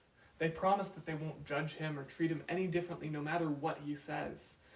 They just want the truth from their friend. But Saiki can't do it. Not yet. He's not ready. And in this moment of uncertainty, when Saiki's friends are struggling to trust their friend because he won't be honest with them, Nendo speaks up. He says it doesn't matter. He says that if nothing would change the way that they see him, why does it matter if he would tell them or not? He's still gonna be their friend. Specifically, he says, I'll wait until you're ready. Isn't that what a real friend would do? I mean, Nendo is just the best. How can you hate this man? And Hayato quickly agrees with him, but Kaido isn't sure. He's still arguing about it. He still struggles to trust Saiki. He wants to know the truth. And in this moment, Chiyo confesses that she likes Kaido. She tells him that she's kept it a secret for a while, that she wasn't able to tell him, and that sometimes, even when you love someone and you trust them, you can't tell them something. That last part, she specifically says to Terahashi. And that kind of triggers them all to agree with Nendo. They're okay. They don't need Saiki to tell the truth, but they'd love for him to. Until he does, though, nothing will change. And even after, nothing will change. They're still friends. Mikoto asks Saiki what he's going to do. She says that she knows that they're going to trust him and nothing's going to change. They'll understand if he tells them the truth. He tells her that he knows. And we get the rest of that flashback. After Saiki revealed his powers to his friends, in that timeline, they were confused at first. They didn't really understand what he was saying. But in the end, they all basically just told him that they didn't care, that he was still Saiki, and he was still their friend. Individually, they all say really sweet things that I'm not going to tell you here, but you should really go watch it. It's an amazing scene. But back to the present. Saiki says that he knows that they'll understand, and he smiles, and he says, good grief, you guys are such a handful. But he doesn't say it in their heads using telepathy. He says it out loud, which is insane, and we'll talk a little bit more about later. But Saiki doesn't tell them about his powers. He never admits to them that he's psychic. Instead, he just goes back in time and makes it so the helicopter never saw Saiki. He erases that entire scene from happening. He still remembers it, but no one else does. And you could complain about that. You could say that that undoes stuff, but I think that that's kind of missing the point. Because for Saiki, it doesn't change anything. At the end of that scene, they didn't know that he was psychic, and now that he erased it, they didn't know that he was psychic. Nothing truly changed except for Saiki's experience. Saiki gets to keep that experience and walk away different from it. The only real critique I have is the fact that Chiyo and her experiences got erased. because I think that that was important. I would have loved to see how what Chiyo said would impact Kaido and impact Terahashi in the future, but I really don't have too much of a grievance with it. I'm okay with it, and I like how it turned out. But moving on, Kusuo is back at home with Kusuke, basically telling him the entire story. And he tells Kusuke that he's gonna tell all of them about his powers, but only after he gets rid of them. He knows that they'll accept him. That's not the issue anymore as it was back when Akachi was his friend and when he revealed it to Akachi. He just doesn't want them to be stressed out about how he hears every thought of theirs. He doesn't want them to treat him any different or look at him any different. He knows that they'll still care about him, but he knows that it would also be hard for them. And so, he puts the inhibitor in. And so, Kusuo Saiki is just a normal boy now. And he's a senior. And in his new class, all of these characters are in it, including Toritsuka and including Akachi. Remember that previously Akachi and Toritsuka were not in Saiki's class. They were in a different class. Also, Saiki sits next to Terahashi now, as his permanent seat, which is awesome. But now that he's normal, he makes good on his promise. He summons everyone in one room, including the people that already know about his abilities, and he's about to go in and tell them. But then, he spots a bug nearby.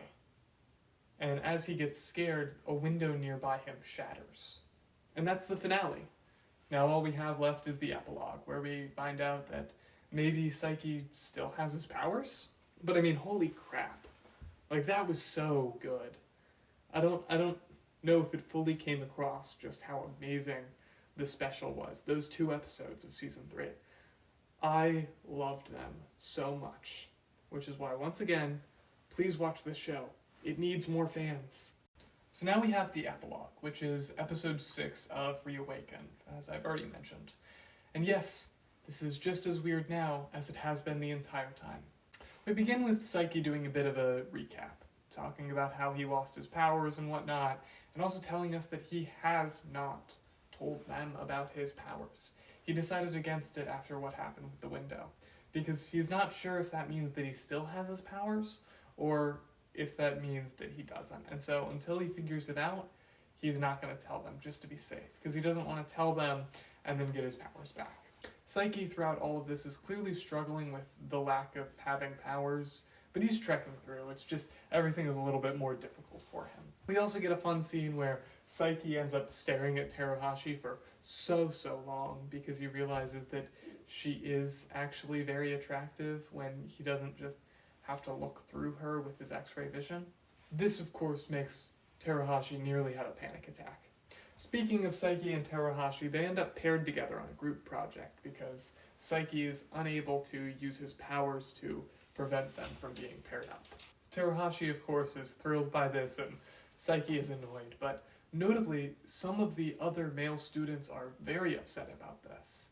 They choose to try to attack Saiki, and without his powers, he can't really do anything to defend himself, but he's saved when Terahashi ends up coming by and they have to stop, so she doesn't see them beating him up.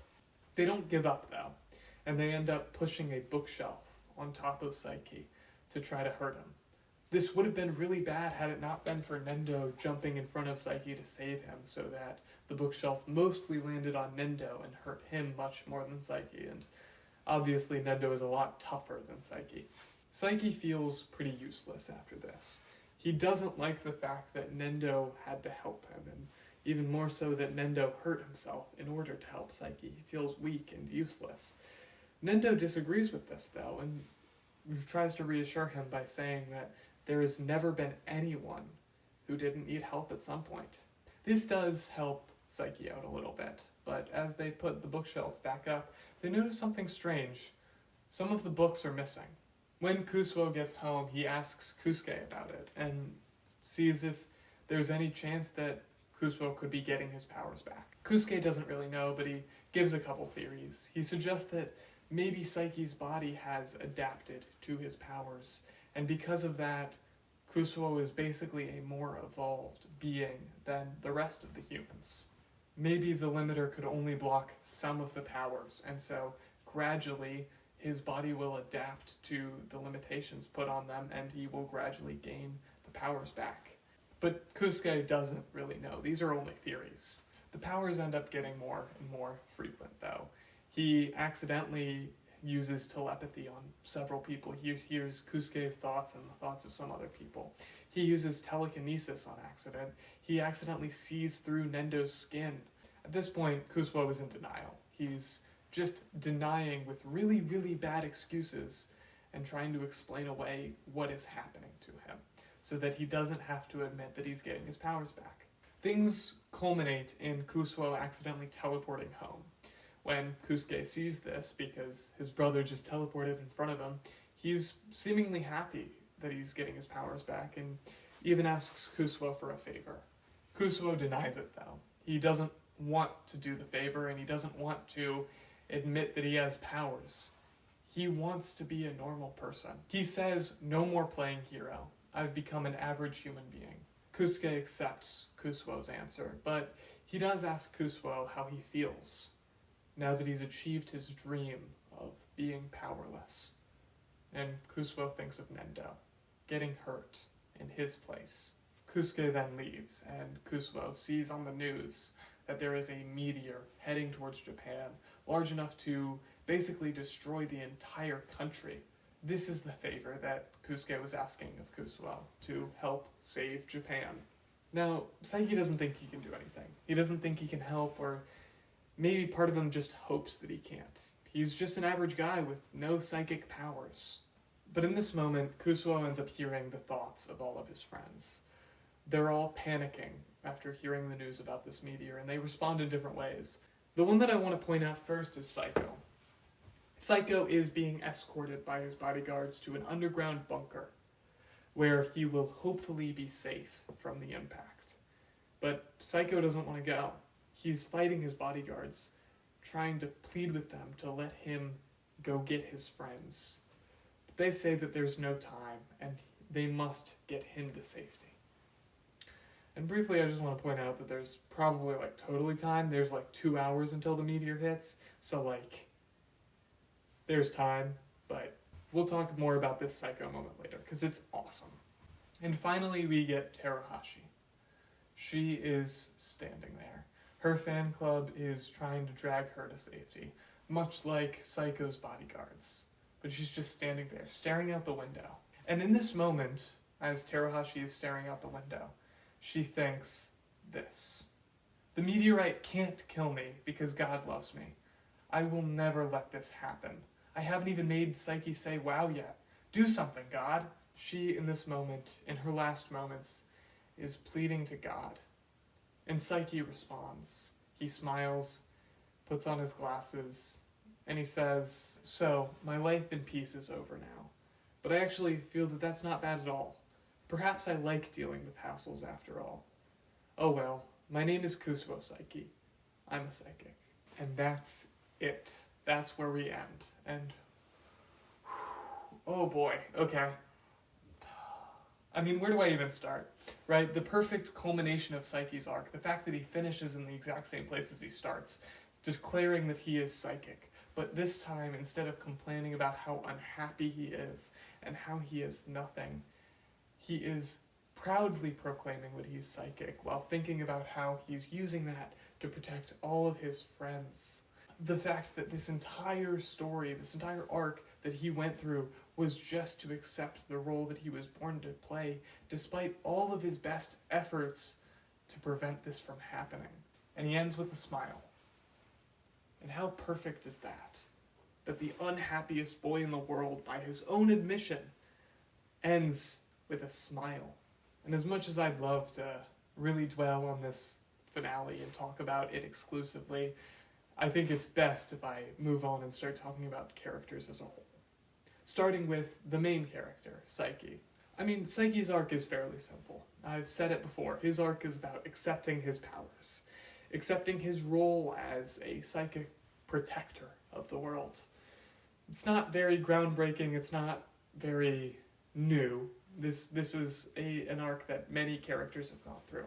I will say, though, it is interesting that Saiki, at least as far as I'm concerned, doesn't seem to change much.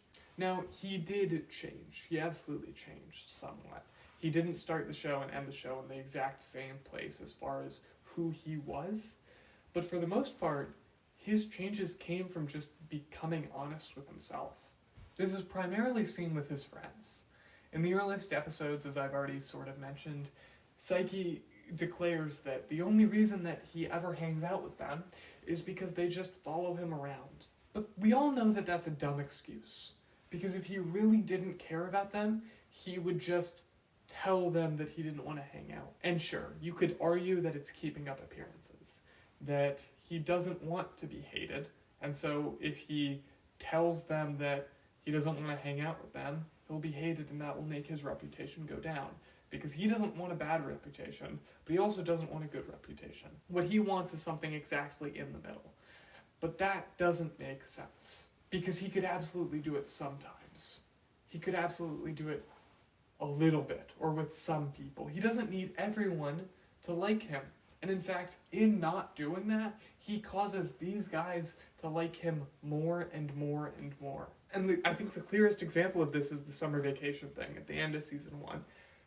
Saiki starts off and he has an entirely free summer that he's just going to spend alone and relaxing. But then he's invited to do all sorts of stuff with everyone. And he tries to lie and come up with an excuse why he can't go, but it falls short and he's forced to go with some of them. But he wasn't forced to go with all of them. He didn't have to spend every single day of his summer vacation with people that he claims that he hates. Like, you're telling me that this genius can't come up with one good excuse? No, I don't buy it. And this continues in season 2, where in season 2, more so than in season 1, we see Saiki hanging out with mostly Nendo, Kaido, and Aren, but also the others as well. And not just walking to and from school, actually hanging out, going places with them, going out with them. He doesn't need to do this, and yet he does. I think it's also important to note the alternate reality. Yes, it isn't the true reality that Saiki lived through, but a version of Saiki was clearly much closer with these people. They all had nicknames for him. They were such close friends, and he was even dating Teruhashi. Like, yes, the exact instances of that reality were different. But what changed in that reality was some of the stuff that went on with Akachi. Meaning Saiki never really had as bad of an experience with Akachi finding out about his powers. He was probably much closer to these people because he wasn't as scared of hurting them like Akachi got hurt. Of course, we don't really know when the bad thing happened with Akachi, and so it's not entirely clear, but I think that this is a very likely situation that happened. But the point still stands regardless, that a version of Saiki was willing to be close with these people.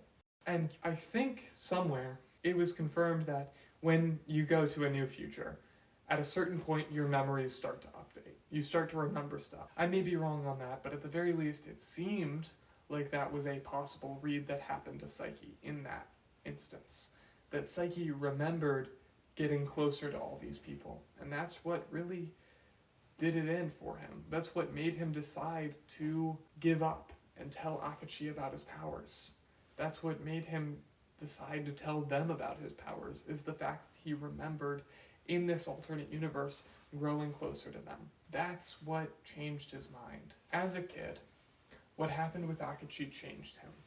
He decided that he could not let something like that happen again. But because he was a kid, he overcorrected and he misunderstood what was happening. He thought that the problem was getting close with people and not the other instances and the other circumstances that were happening around him. He overcorrected.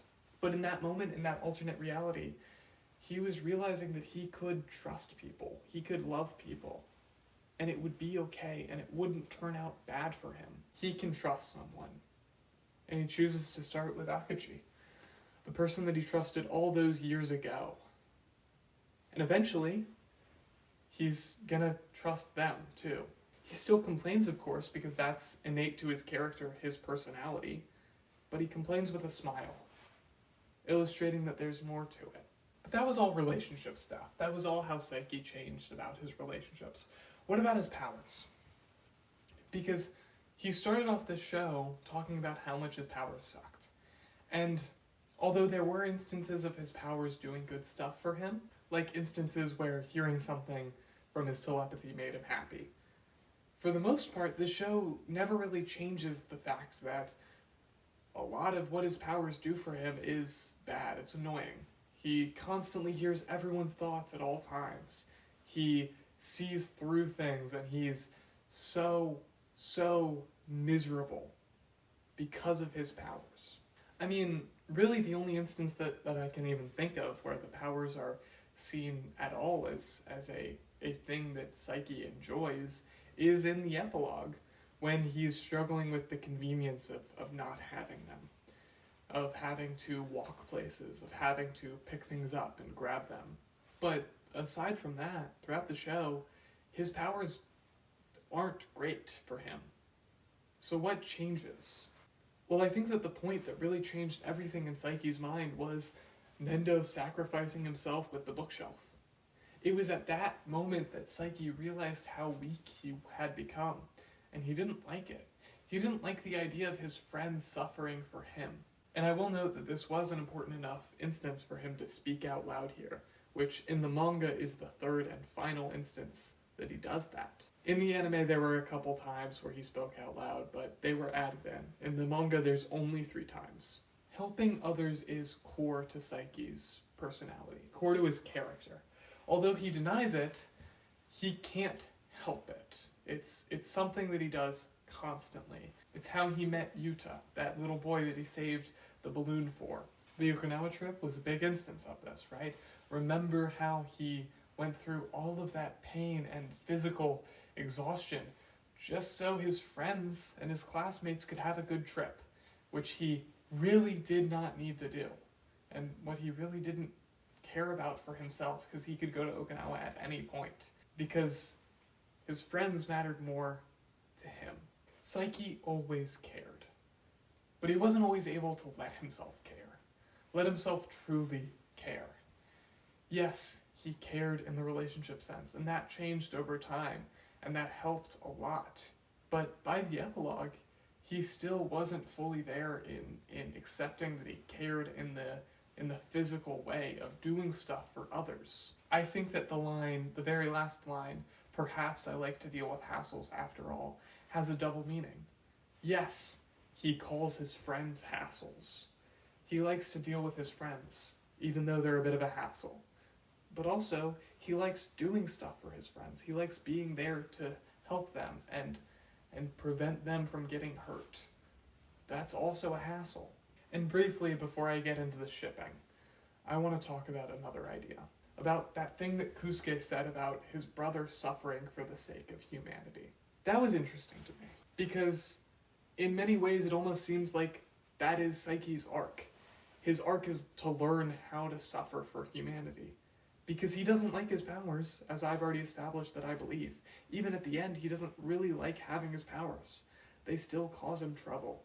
But he's willing to suffer for the sake of his friends. And yes, it isn't humanity as a whole, but this is a very strange thing for Kusuke to say. And I think what the show is trying to get out here is that it's wrong for Kusuke to determine that Kusuo should suffer, that Kusuo should be the protector and the helper for everyone else. But if Kusuo decides that, there is good in that, and Kusuo, in fact, should decide that, because that's the way that he ends the story. Very similar idea to great power, great responsibility. Except, it seems much more personal. Almost as if the point is that Kusuo has to decide for himself. It's a strange idea that I'm not entirely decided on, but I'd like to hear your thoughts on it. Especially because that idea kind of gets into the whole dilemma between Saiki and Mikoto and their different styles of helping people, which is another thing that I'm not entirely decided on. But speaking of Mikoto, let's get to shipping. Before I get into this, I want to clarify why I'm doing this. It's because I think that it's important to talk about for a character reason. Because the way in which these two characters relate, and the way in which these two characters relate is important to talk about. And yes, I'm talking about shipping, and which character I like more to be with the main character than the other. But it's for the sake of character development, and the way in which these characters behave. And I think that's important. Okay, so Saiki has two love interests throughout the show. He has Mikoto and he has Teruhashi. And this may surprise you because I've been very impartial throughout the video, but I prefer Teruhashi. Now this is something that I will talk about a little bit more when I get to the Teruhashi section of the video. But Teruhashi is my favorite character in the show, except for Saiki. I would probably put Saiki above Teruhashi, but even then it's really like I could consider Teruhashi my favorite on some days. And the reason for this is because I find Teruhashi's character very interesting. In the beginning, Teruhashi doesn't like Saiki at all. She just hates the fact that Saiki doesn't give her any attention. But she grows to like him because he's the only person who treats her like a human being and doesn't worship her. Teruhashi is very screwed up. We don't ever get to meet her parents, but her parents clearly did an awful job. The fact that she has an attraction for this guy only because he doesn't like her is not good. It's not a healthy thing to happen. But it grows into more than that, and that's clear. If she just cared about her looks and her reputation as the perfect pretty girl, there would be times where she wouldn't like Saiki. If she saw Saiki as merely a challenge to defeat a rival in a way, then she wouldn't do what she does many times in the show. For instance, her going to thank Saiki at the end of season 2 instead of trying to memorize all of those guys' lives. Teruhashi's attraction for Saiki is not surface level either. She clearly likes him for him. When Teruhashi is at that mixer, she thinks about Saiki and she wishes that he was there. Not because she wants him to worship her there, not because she has this grand idea about Saiki, talking up a storm and doing all this crazy stuff that is out of his character, just because she wants him to be there with her. She knows that he would just sit there with a blank expression on his face, but at least he would sit there and she would be there. And like I've already said, she cares more about Saiki than her reputation. But as I've already said, her reputation matters so much to her. We've seen the things that she's been willing to do for the sake of her reputation. She's been willing to eat rotten food and go nights without sleep. That's crazy. And yet she'll give it up for Saiki. Yes, at one point, at the beginning of the show, Teruhashi's view of Saiki was shallow and very unhealthy. And at the end, you could argue it's still unhealthy because this is a comedy anime, and so obviously everything's going to be overplayed. But if you look at the way that things started and the way that they ended, you see serious improvement with how Teruhashi has behaved around Saiki. This is impressive. Whereas Mikoto is less interesting in relation to Saiki, at least to me. She does have the idea of their different ways of helping people, which is interesting, but the show never really focuses on it. The show never really goes into detail about it. Yes, it comes up in like 2 episodes, but 2 episodes out of over 50 is really nothing.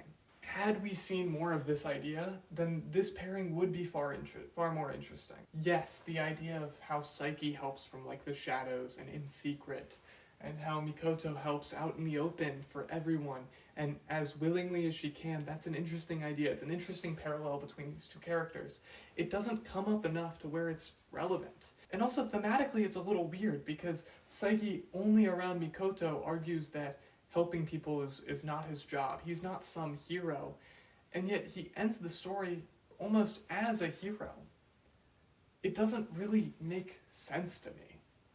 And if you can add something to this and you get it more than me, please tell me. But as far as I'm concerned, the main idea that these two have going for them isn't really relevant and doesn't really make sense. But also, let me be clear that I don't think that Mikoto cares about Saiki in any sort of deep, meaningful way. From Teruhashi, I get the impression that she actually cares about him. But Mikoto just likes Saiki because she believes that he is her soulmate. She is constantly pushing herself onto him, but she never actually seems to like anything about him other than the fact that he is her soulmate and so they're perfect for each other. She also wasn't in the epilogue episode to see Saiki being powerless, which I will say is disappointing. I would have really liked to see how Akachi and Mikoto and Teritsuka responded to powerless Saiki.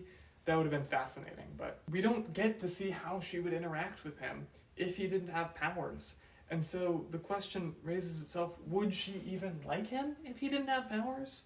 Because part of him being her soulmate was the fact that he was powerful. Yes, he is her soulmate, as far as we know. It's never directly confirmed that it literally is him, but it couldn't be anyone else. And so, for all intents and purposes, it is Saiki. Unless some other pink-haired, powerful guy who goes to PK Academy and has the same initials as Saiki comes around, it is Saiki. But what does that mean? What does a soulmate even mean in this series? Does the fact that he is Mikoto's soulmate mean that she is his? We don't know. And so the argument that he is her soulmate doesn't really make sense to me. But most importantly, how does Saiki feel about these two? Because I've alluded to it before, but it really doesn't seem like Saiki respects Mikoto at all. But it really seems like Saiki respects Teruhashi. At most, Saiki respects Mikoto's abilities. At most. In a way that he doesn't really with Teritsuka, but he kinda does with Teritsuka. But even then, it's barely. He only ever interacts with her when he needs something. When he's trying to, get something done. When he's trying to help someone, or when he's trying to do what he wants. There's also just a weird power dynamic between the two of them. Saiki is clearly in charge in their relationship, which is weird. And I've mentioned it a little bit before, but I don't like the way that Saiki treats Mikoto. I find it really weird and a little disgusting. The way that he felt the need to intrude on her work for his own selfish desire is weird, and I don't like it. But we constantly get things from Saiki about how much he respects Teruhashi's ability. When Kusuke is defeated by Teruhashi effectively in that one episode, Saiki's impressed. During the play, he says that they make a great team. With their powers combined, they can do anything. There isn't really a weird power dynamic between the two of them because in many ways they're equal. Teruhashi is the only one who can repeatedly challenge Saiki and win against him, although she doesn't know that she's really competing with him. And so yes, while he has this power, it's not the same. And I will also add that the power dynamic thing is something that Saiki is clearly aware of, which is why he wanted to get rid of his powers before he told his friends. Because he didn't want to have power over them. He thought that that would be a weird thing for their relationship. And especially later on, we see that Saiki is watching over Teruhashi a lot more, making sure that she's okay. And yeah, he's probably doing that with everyone to some degree, but the fact that we see it more with Teruhashi as the show goes on, I think is important. He's constantly kind to her and talks about how he feels bad about how upset she is for whatever reason. And need I bring up that the first instance where Saiki talks out loud is because of Teruhashi? That's right. He says, "oh," which, by the way, does mean that Teruhashi wins. Because although he didn't say it to her, he said it about her. So in the end, Teruhashi was more powerful than Saiki, and Teruhashi won. For him to speak out loud is such an important thing, right? It only happens 3 times in the manga. Of course, as I've mentioned, the anime does add a couple. The 3 times are "oh" with Teruhashi, the finale, when he says, "you guys are such a handful," and when he talks to Nendo about being weak. Those are 3 very big moments for his character, and the fact that Teruhashi was there for all 3 of them, although one of them was to Nendo, is important. Also, I want to point out, Teruhashi is confirmed to be Saiki's type. That's what he realized when he said, "oh." Just gonna put that on the table before I put the final nail in the coffin. Before I point out the fact that Saiki was willing to date Teruhashi in a universe, I don't care how different you think that universe was. For any version of Saiki to be willing to date Terahashi, that means something. And yes, I'm talking about this in a very shipping way. But really, I do find that these two characters are super interesting together. And I do wish that Mikoto was as interesting in any sort of way. I don't think that she was utilized properly. In fact, I don't really think that any of the people that found out about Saiki's identity were utilized to their full potential. And Mikoto is unfortunate. But at the end of the day, Terahashi is such an interesting character. And she works so well with Saiki. And if you're asking why I care so much about this, well,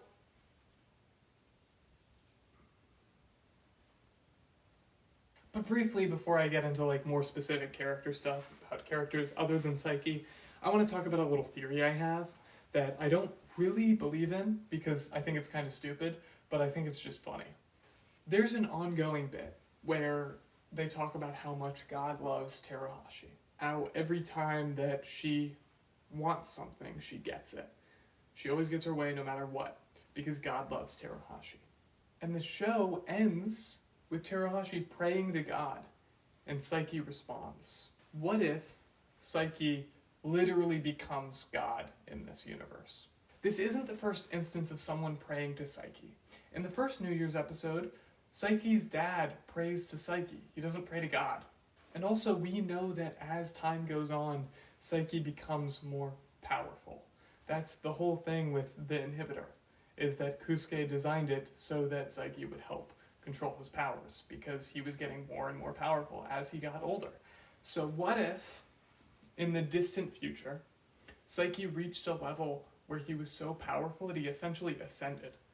This would mean that in the whole God loves Terahashi bit, it's actually Saiki who is screwing things up for himself, which would just be really funny.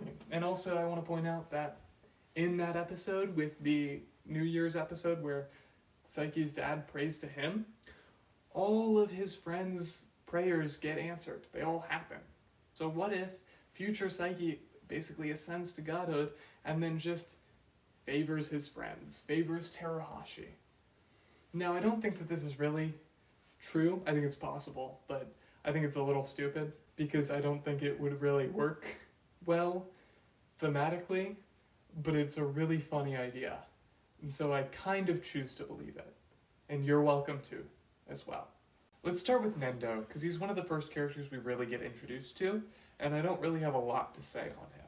Now, Nendo's very simple, but he's great. He's a sweet guy, and he's really funny. I would say one of the funniest in the show. Now, Nendo is a great guy. He's constantly putting others before himself and operating very self-sacrificially. On the surface, that's great, and that's really most of what he is. He's just a stupid guy who really cares about people. But I have noticed this thing where he only succeeds in his attempts to help people with Saiki's help. He's never helpful on his own because he's not able to be.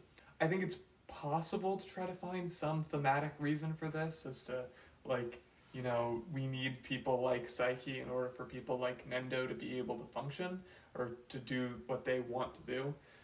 But I really think that it's mostly just for the sake of the bit.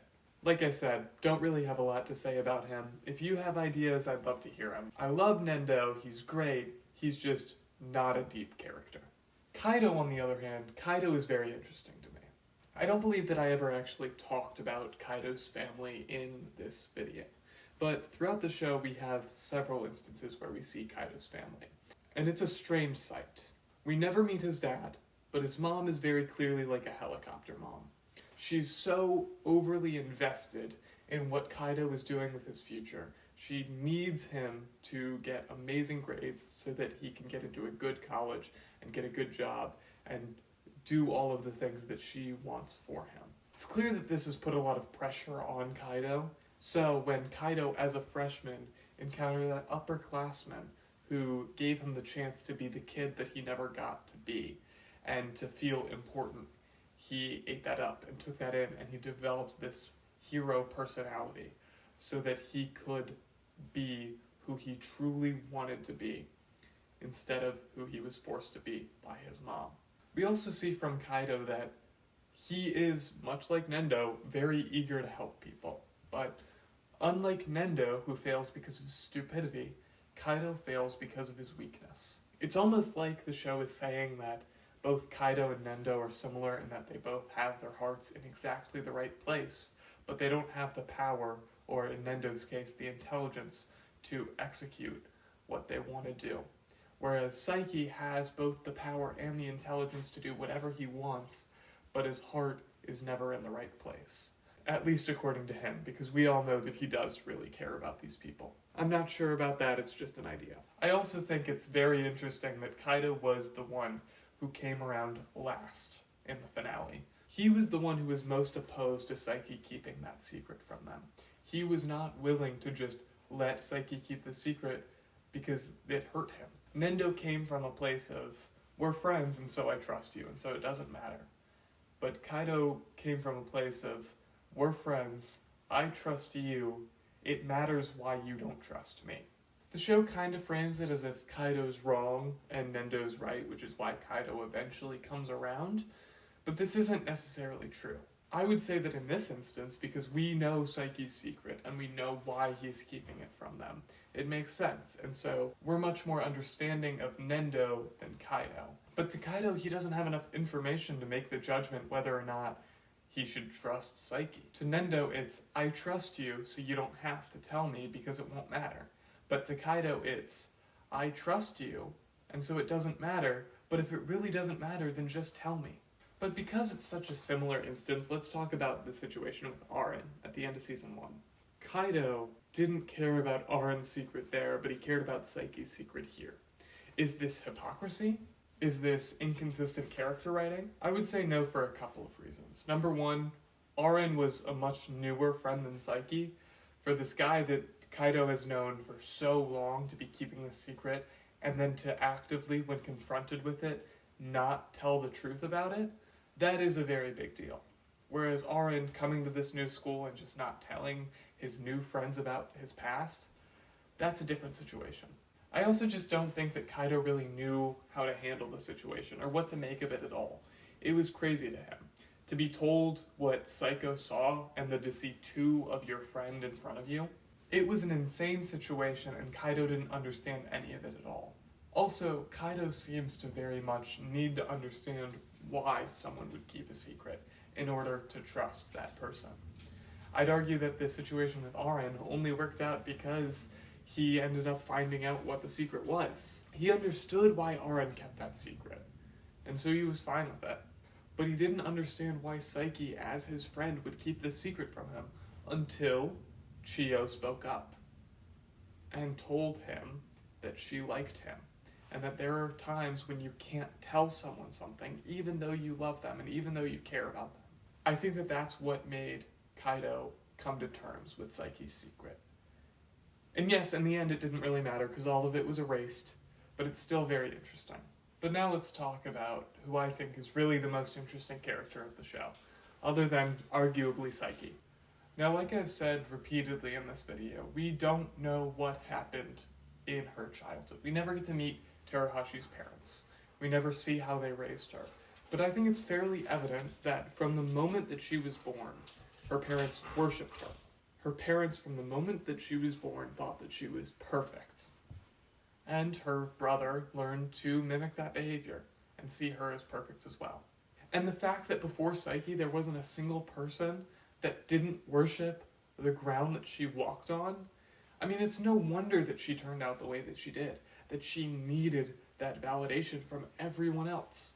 She was perfect because everyone said she was. She internalized that and she needed it. But then she goes on to grow throughout the show. And yes, it's subtle, because fundamentally she's not going to change much in a comedy anime. But she does have growth. And the fact that she had any growth at all when being raised in that situation is crazy. Why do I care, right? Why do I care about Terahashi? Well, first off, I just find her really cool. I think she's a really interesting character. And like I said, she's probably my second favorite character, if not my favorite, in this show.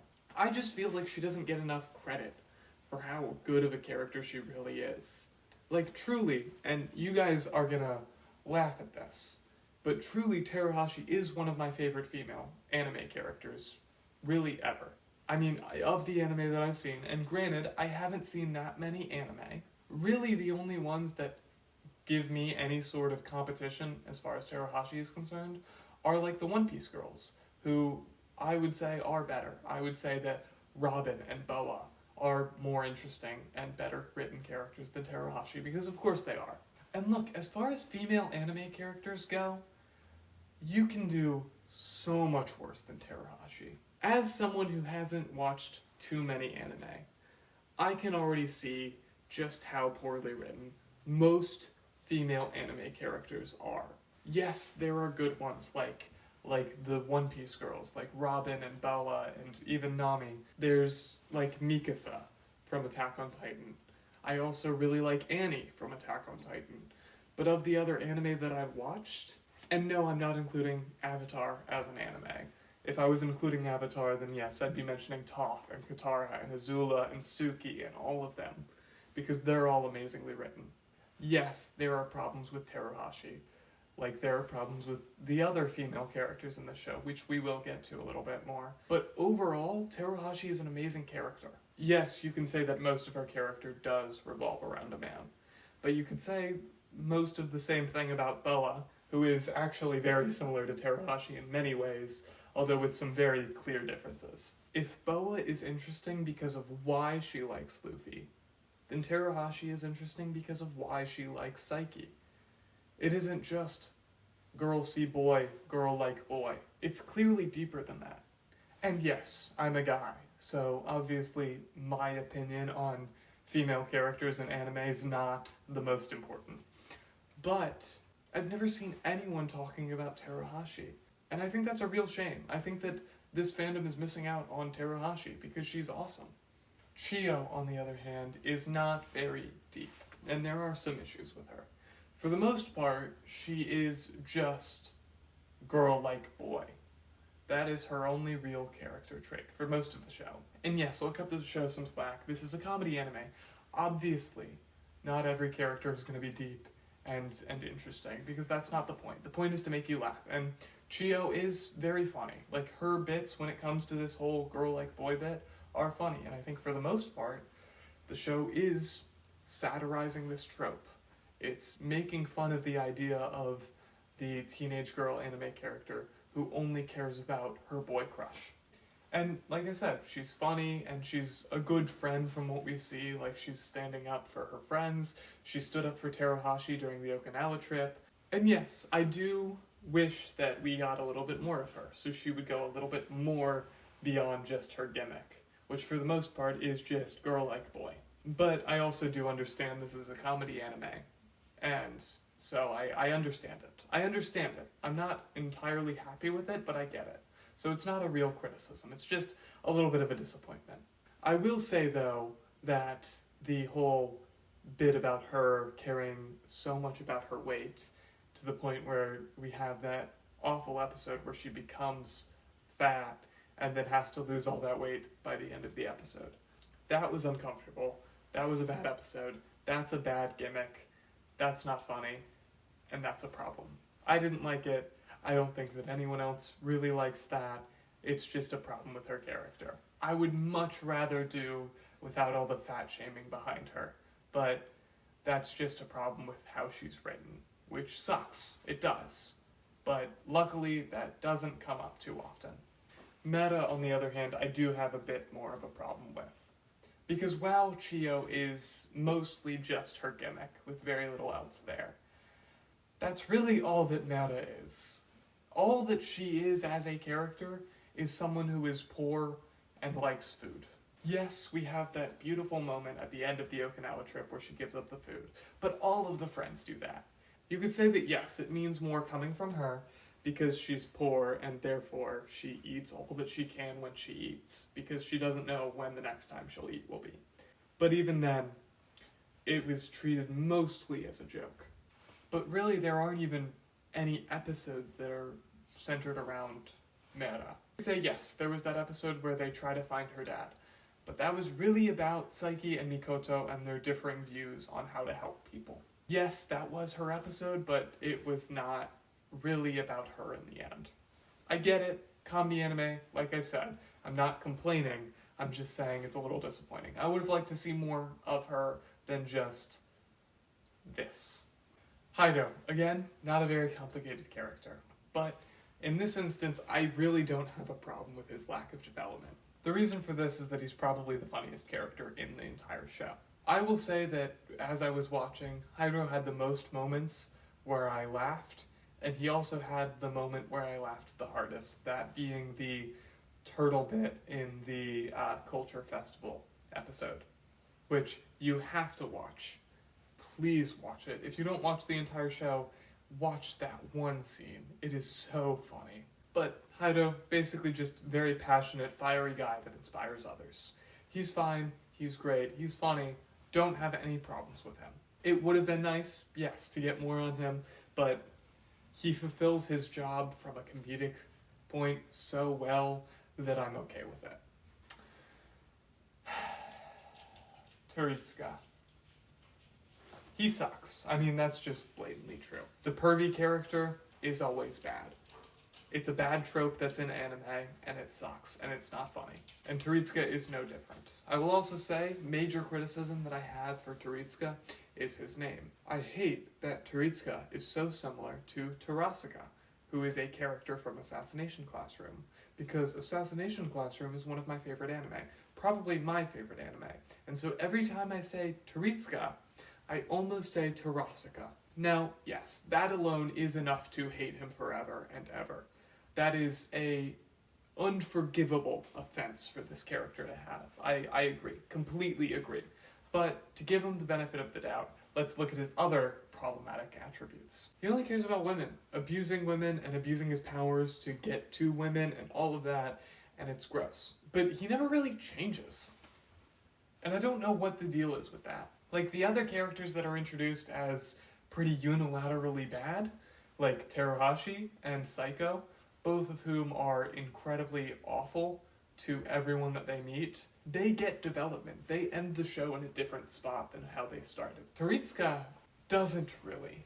He never really changes. He never really gets any development. He never stops using his powers for his own good. I'm not entirely sure why he doesn't change. It's almost teased that he would change. In a couple of episodes, he does do good, just for the sake of doing good with his powers. And then he's punished for it, making him regress back to the original state. There are several instances where the show teases the idea of Turitsuka getting some development, but ultimately, the show seems completely uninterested in changing him at all. Like, I don't get it. I don't get why the other characters get to change and Turitsuka doesn't. I mean, would I particularly like to see a Turitsuka redemption arc? I don't really care, because he sucks, but like, I don't get why he didn't, why he showed no growth, no change. It doesn't really make sense to me. But again, he is a teenager, so like, you gotta cut him some slack. You gotta give him some grace with that. Aren's fun. I got nothing to say about him. He's just fun. I like him. You know, I didn't expect to like Psycho as much as I did.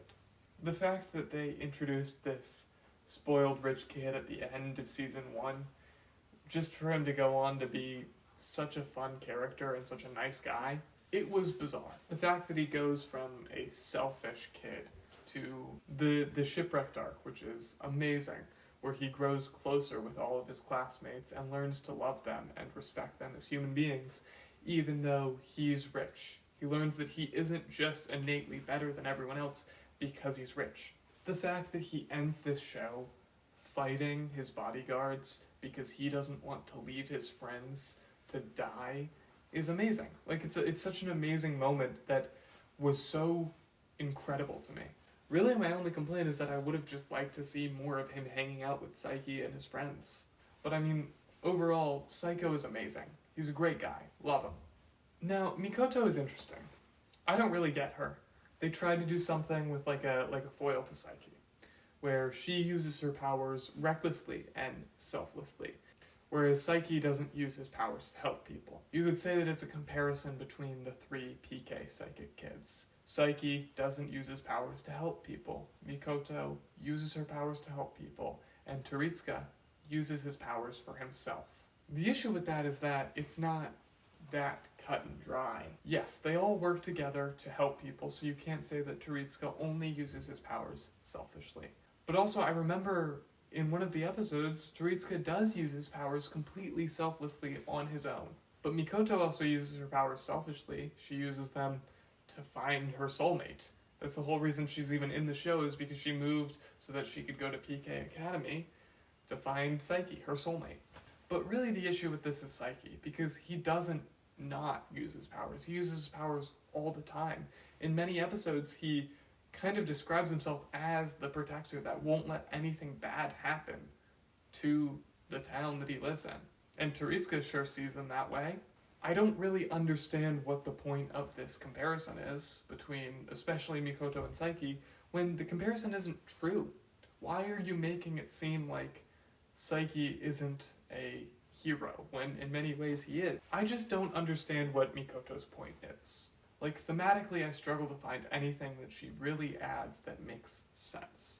Yes, the comparison with the three of them can be made, especially when you look at how open they are about their powers. Mikoto being super open and people believing her, Teritsuka being open but no one really believes him, and Saiki being super secretive. He doesn't tell anyone. But I struggle to find the point of what the comparison is trying to say, because the show never really frames Saiki as anything but correct, as far as I can tell. Is the point just that Mikoto and Teritsuka are both doing it wrong? Teritsuka is certainly doing it wrong, but is Mikoto? According to the show, maybe, but the points seem weird to me. I just don't understand. I'd love to hear what you guys have to say about this in the comments, because I'm really at a loss with her. Akachi is a really interesting character. He is the most important character in Saiki's arc, and there's really no real competition.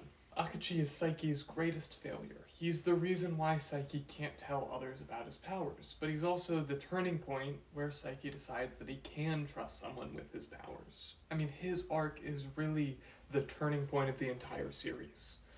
And let's not forget that he's the first person that he told about his powers. Oh, but Teritsuka found out from Ghosts. Oh, but Mikoto, he couldn't keep it from Mikoto. And so yes, he did tell her. He knew that she would find out eventually, and also he was forced to do it to protect Chio. So it was really an instance where he had no choice. Just like how Teritsuka, he had no choice. Oh, but what about his grandparents? Dude, they're family, they don't count. Oh, but he didn't tell Akachi. Akachi figured it out for himself. No, he told him because he figured it out. He told him because there was no way of lying to him anymore. But I've said just about everything that I need to say about Akachi when I was doing the summary. His relevance came up during the plot. There's not much deeper behind him that I could find, other than just what came up as I was talking about it. But the truth is that Akachi is one of the most important characters in the show, and really the most important character in Saiki's arc. Which begs the question, why wasn't he on the Oshimai trip in the finale? Why wasn't he there when Saiki had his pivotal moment? Yes, I understand that they didn't invite him. Like, the group of friends did not invite Akachi, which makes sense. That's fine. They didn't invite Saiko either, but that didn't stop him from showing up. And Saiki invited Mikoto and Teritsuka. And he didn't even use Teritsuka's power, so you can't say that it was just because they were psychic, and Akachi is not. Akachi is a genius. It would have been easy for Saiki to figure out a use for his genius. I mean, Akachi probably isn't like Kusuke level, but the fact that Kusuke is a genius to the level where he rivals Kusuo in his abilities is impressive, and the fact that Akachi is anywhere near that, because he is a genius, as we've already established, as it was established in his introduction, he could have been used. He could have predicted where the lava was coming out from, just as well as Mikoto. Yes, Mikoto was using her fortune-telling. But Akachi could have used science, he could have used logic and prediction of his own. I think that it's absolutely stupid that this character, who is so important to Saiki's arc, was completely absent from the most important moment in Saiki's arc. Especially when you consider the fact that Saiko was there. Like, I love Saiko. He's great. He's a great character. But you can't honestly tell me that Saiko is more important for Saiki's character than Akachi is. This here is the group of Saiki's friends at the end of the show. All of these characters, in their own way, are important to some degree. Yes, the show also focused on Sato and Imu, but it's very clear that neither one of these are anywhere close to any of these characters, right? And he was so unimportant that she wasn't even in the original show. So clearly these are the characters that we're dealing with, right? I didn't include Saiki's family for, I think, pretty obvious reasons. Yes, Kusuke is a big part of Saiki's life, and the parents were the first characters that we really got introduced to, aside from Saiki. But let's be real, it's these guys. But if you're telling me that every single person on this list, except for Akachi, deserve to be there in Saiki's final moments in the show, I think you're wrong. Yes, there's clearly levels to this. Characters like Nendo and Kaido, they are some of the first characters we were introduced to. They are clearly Saiki's best friends. They're relevant. Terahashi, definitely way up there. She is incredibly relevant to Saiki's arc. Chio, Mera, they both went on the Okinawa trip. They both went on the shipwrecked trip. Definitely, they're in the core group. They're always considered in the core group. These are the 5 characters that Saiki went on the Okinawa trip with. Aren is right up there with them. Aren, although he didn't go on the Okinawa trip because he wasn't in the show yet, immediately after he was introduced, he clearly became just as relevant as all of these characters. And yes, I skipped Hiro. I skipped Hiro for a reason. It's because he is on a lower tier than the rest of these guys, including Aren. I think it's fairly evident that Saiki is not as close to Hiro as he is with these other guys, including Aren. Yes, there are several episodes where Hiro is seen hanging out with Saiki and the rest of the guys. But for the most part, it's less. And so I would put Hiro on a lower tier. I also skipped Teritsuka, and the reason for that is Teritsuka's psychic. Teritsuka was not invited on this trip because obviously he's not as close to Saiki as the rest of these guys. For the same reason that Mikoto was there, because Saiki needed them. That makes sense. I'm fine with that. But Saiko wasn't invited either. Saiko just showed up. And for a character reason, I don't understand why Saiko is there. Saiko is friends with the rest of these guys, that's true. But he isn't best friends with any of these guys. We don't see him hanging out with them. I wish we did, it would have been great to see him hanging out more with them. But we just don't see it. And so I can't, in good faith, say that he is one of Saiki's best friends. The only reason that Saiko was there, I think, is for plot. I think it's so Saiko could see Saiki and Mikoto plugging up all the volcano holes that were emerging and destroying all the lava, right? All that stuff. He could see Saiki using his powers. But I mean, there were other ways that you could have wrote that, not including Saiko. But again, if you're telling me that Saiki would invite Teritsuka and Mikoto, why wouldn't he invite Akachi? Akachi is a genius. Akachi is more useful than Teritsuka. I think it's a shame that Akachi was not incorporated more into the show after his arc. But you know what I did? I went to the wiki. And you know, the wiki has a little drop-down menu, and it has the psychic characters, and it has the genius characters, and it has main characters. And you know who it includes in the main character list? Well, it includes all of these people. Teritsuka is obviously in the psychic category. It includes Aren, it includes Saiko, right? Genius, psychic, neither one of those are there. All of that makes fine. It makes enough sense. But you know who else it includes? They included Imu, who I printed out small because I didn't think she was important.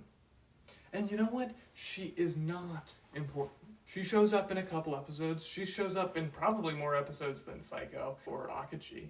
But she's a minor character. She isn't in Saiki's grade, let alone his class. She's a minor character. I don't understand why she was included on the wiki when she clearly isn't important. And Sato wasn't included. He wasn't included, but he and Sato are both named characters that have some relevance, which I would say is all I could say about Imu. Then I figured something out, and something that I'm mad that none of you told me. I blame each and every one of you for this. Who here was going to tell me that every single person on this wall, except for Mikoto and Teritsuka, are puns. Their names are puns for powers that Saiki has. Mikoto and Teritsuka are both puns for their own powers. And none of you told me. I would have loved to know that, but none of you told me. Who do you think you are? Like, holy crap, that's so rude. I would have loved to know that. But I found out at this point, but this knowledge sent me on another path. A path where I was searching for other characters in the show whose names had puns. Because maybe that's what it is. Maybe it's the pun characters that are relevant. I searched and I searched and I found one. Yes, Sato's name is also a joke, but it's not really a pun for a power. It's just the most average Japanese name, much like John Smith is here. But you know whose name is a pun? Yuta. Who's Yuta? Someone that I've barely talked about. He's the little boy. He's just a reoccurring joke. And he has so few episodes. I mean, sure, he probably has more episodes than Akachi or Psycho, maybe Imu, but he isn't relevant. He's a little boy. He's not even in Saiki's school. But then, I went even further down the rabbit hole. I was searching and trying to find if the specific powers that these characters have had any relevance to who they were. I was like, oh, well, Haido his name is a pun for pyrokinesis. Haido Kenshi, and he fires people up. And some of the other ones work too. Teruhashi is a pun for telepathy. And her true nature is revealed through the reading of her mind, and the fact that we were introduced to her through Saiki reading her mind.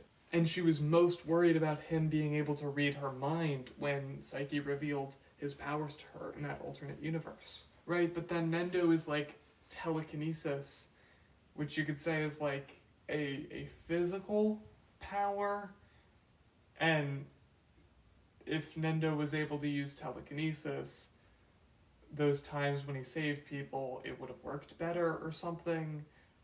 But Kaido is teleportation, and there's nothing there. And really, I think that the answer is just that there are chapters in the manga before the anime that are just introducing some of Saiki's powers, and they're each titled one of the powers, and I'm pretty sure that's where we're introduced to the characters. Like, I'm pretty sure we're introduced to Kaido during the teleportation chapter of like volume 0 or whatever, and I think that that's just it, which is fine, but like, you really had me going there. But the truth is that none of this matters, and it's just, I just got distracted. Who is a main character? And my answer is these guys. And these guys should have all been there when Saiki was debating revealing his powers after he got found out on the Oshimai trip. If I was writing it, I probably wouldn't include Psycho. But I understand why he was there, and especially seeing what he did in the epilogue, I think that he is deserving enough to where I get it. But that doesn't make me forgive the fact that Akachi wasn't there, because he really should have been. And yes, some of these characters don't get much development at all. Meta has very little focus in the entire show. Neither does Psycho, and neither does Akachi. And that's a shame. I would have liked to see much more of these characters. But I do get it. I do understand. It's just a little bit annoying to me. But let's just get to my final thoughts, because this video is insanely long already. This show is great. It's really funny, and it's worth it. If you've somehow gotten this far in the video, and you still haven't heeded any of my warnings to go watch it, then please just go watch it. I'm sorry that I spoiled it for you, but please, go watch it. I couldn't do it justice if I tried. There are some issues with it, which I tried not to shy away from. But the good does outweigh the bad. This show is amazingly funny, and it's also strangely optimistic. You'd expect a show called The Disastrous Life of Saiki K to be much more depressing and much more nihilistic humor than it really turned out being. It just feels good to watch. These friends are friends. They enjoy each other's company. They enjoy spending time with each other, and it's just fun. It's good. But look, the point is that the show is just really good. Just go watch it, please. Like I promise. You're gonna like it. It's gonna be worth it. Just watch it. And that's all I have for the analysis part of this video. But now let's talk about where I found God in this story. And if that doesn't interest you, that's okay. I leave this for the end of the video so I can respect your beliefs and your time by not making you sit through me talking about God when you clicked on a Saiki K video. So again, if you don't want to watch this, that's okay. You won't miss anything else. I know that I already likened Saiki to a god. I said that it's possible that he becomes a god later on, but that was just a theory. That was just a possible theory that I honestly don't even really believe in. I just think it's fun to talk about. And besides, I find that the X character is Jesus or X character is God comparison to be kind of dumb most times. Although don't clip that and use it against me when I eventually do make that comparison. It's just kind of lame, and I feel like I can find more most times. Instead of that, I want to talk about love. Don't worry, we're done with the shipping. I want to talk about friend love this time. One of the best parts of this show is the friendship, is the relationship between Saiki and his friends, or Teruhashi and Chiyo, or various characters. Seeing them interact, hang out, and just have fun together is entertaining. Seeing these people love each other so selflessly is just endearing and fun to watch. And that's really what I want to talk about. Selfless love. Let's start with Saiki because he is the main character. Throughout the entire show, Saiki acts very selflessly towards his friends and towards people that he doesn't even know. He often sacrifices things that he cares about for the sake of people that he cares about. For instance, when he sacrificed his coffee jelly for the kids' baseball that he lost. Or when he used his powers constantly, making himself exhausted so that all of his friends could go on the Okinawa trip. There are other examples of this, but the most important thing that I want to talk about him sacrificing is his secret. Saiki's secret is probably the thing that he cares about most. And yet we see time and time again, he's willing to sacrifice it, although he never actually does, except for the very end. We see that on the Okinawa trip with Teruhashi, he is willing to sacrifice his secret and reveal his powers to her to keep her safe. Saiki also removed his antenna, which would reveal his powers to the world. Now, both of these did not end up changing the fact that he did not reveal his powers, but his intention was very much to reveal them to Teruhashi or to the world. And I want to talk briefly about that second example, specifically why Kusuke disabled the device. When asked, Kusuke responds with, he changed his mind, and he doesn't feel like Kusuo should have to suffer for the sake of mankind. This show is saying something interesting about suffering for others. It kind of reminds me of, like, the Spider-Man thing, or at least typically how Spider-Man is viewed, right? Great power, great responsibility, but that also means that he always suffers. Like, Peter Parker is never allowed to be happy. But that's not the conclusion that Kusuo or Kusuke come to, because Kusuo doesn't really suffer for helping people. I mean, that's what his whole arc is about, is accepting, dealing with hassles, accepting the responsibility placed upon him. He says, perhaps I don't mind dealing with hassles after all. Saiki is not suffering. He's happy. He's smiling at the end of the show. Why, though? Well, because it's not a one-sided thing. Not really. Yes, Saiki sacrifices more for his friends than they do for him. I mean, that's the nature of him being the protagonist and him being an all-powerful psychic. But his friends also exemplify, in a more realistic and attainable way, what selfless love usually looks like. Oftentimes, it's not as big as saving the world. It's doing little stuff, like what happened on the Okinawa trip. The example at the end of the Okinawa trip is one of my favorites. When all of Saiki's friends sacrifice bits of their coffee jelly for him, so that his actually ends up being the biggest of all, it's just a great moment. It's one of my favorites. But they're showing how much they care for Saiki in that moment. And they all do it individually. Kaido is constantly putting his life in danger for the sake of others. So is Nendo. Hiro is constantly sacrificing his own time and trying his best to push people to be better. Aren has a few examples of protecting his friends and would clearly do anything to protect them. Chiyo used her confession to Kaido to help Teruhashi. In that moment where she was confessing to the boy she liked, she was thinking about her best friend. And also, it'd be remiss not to mention the Okinawa trip, how she stood up for Teruhashi, just like how Kaido did. Mera has given up food on several occasions, which she very much values a lot because she doesn't get to eat much.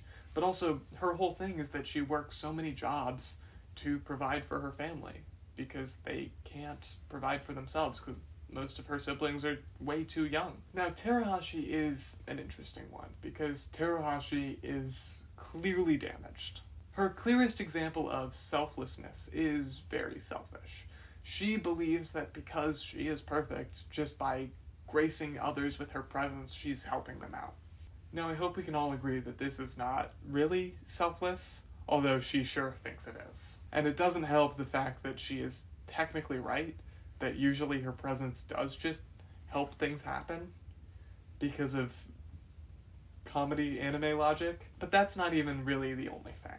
I'd say that the most important thing that Teruhashi sacrifices is her image. I've talked about that plenty over at the wall, but Teruhashi constantly does things that would make her look bad, or at the very least, make her look slightly worse than she would prefer. We see her prioritize Saiki, especially, but also her other friends over her image. I mean, yeah, Hiro is popular, and so hanging out with him probably would boost her image a little bit, but Kaido? Nendo? Aren? No. She's not doing that to boost her image. And Psycho quite literally spends his last moments of the show fighting and trying to save his friends. These characters, at various moments in the show, exemplify selfless love. I'm not saying they're perfect, because they're not. They're mostly caricatures for the sake of telling jokes, rather than actual characters, and even if they were actual characters, they still wouldn't be perfect. But none of us really are. But this selfless love that they show for each other, I think is a really good example, and I think is the kind of love that the Bible shows. In John 15:12 and 13, Jesus says this, "My command is this, love each other as I have loved you. Greater love has no one than this, to lay down one's life for one's friends." Yes, Jesus is talking about death there, really, but that's not just what laying down your life can mean. Nendo and Kaido are constantly laying down their lives for their friends, although luckily for them it never ended in their deaths. And I'd also say that Saiki has laid down his life for his friends in many ways, but not exactly in the way of like putting yourself before a bullet or whatever. Luckily for us, though, that's not all that selfless love is or has to be. In fact, many of these characters never get a chance to lay down their lives for their friends, but they do exemplify a kind of love that is shown in 1 Corinthians 13:4-7. Love is patient, love is kind, it does not envy, it does not boast, it is not proud, it does not dishonor others, it is not self-seeking, it is not easily angered, it keeps no record of wrong. Love does not delight in evil, but rejoices with the truth. It always protects, always trusts, always hopes, and always perseveres. No, it's not a perfect comparison, but in the moments where they do show each other love, it's really powerful, and I really love seeing these friends love each other. It's one of my favorite parts of the show. No, Saiki and his friends are not always patient, kind, never boasting, and yada yada. But when they do show love to each other, it does happen to look a lot like this. And just to tack this on the end here, if you throw in the first 3 verses of that chapter that I just read, right before the section that I read, you find what is essentially Saiki's lesson that he learned over the course of the show. 1 Corinthians 13:1-3. "If I speak in the tongues of men or of angels, but do not have love, I am only a resounding gong or a clanging cymbal. If I have the gift of prophecy and can fathom all the mysteries and have all knowledge, and if I have faith that can move mountains, but do not have love, I am nothing. If I give all that I possess to the poor, and I give over my body to hardship that I may boast, but do not have love, I gain nothing." Saiki started off the show as a very unhappy guy. By his own admission, he had nothing. And the reason for that was because he didn't have love yet. His circumstances don't change by the end of the show, but he goes from a boy who has nothing, the unhappiest boy in the world, to someone who's happy. Someone who ends the show smiling, because he found love. And so he no longer has nothing. I just really like this show, and I know that you may think that this is a little bit of a stretch, but I see it. If you've gotten this far, I'd really appreciate it if you liked and subscribed. This video is a whole lot of work, and I'm scared to see just how long it ends up turning out. But that's all I have for you guys today. I pray that each of you has a blessed day, and remember that I am the perfect pretty girl, who is not only cute, but also nice.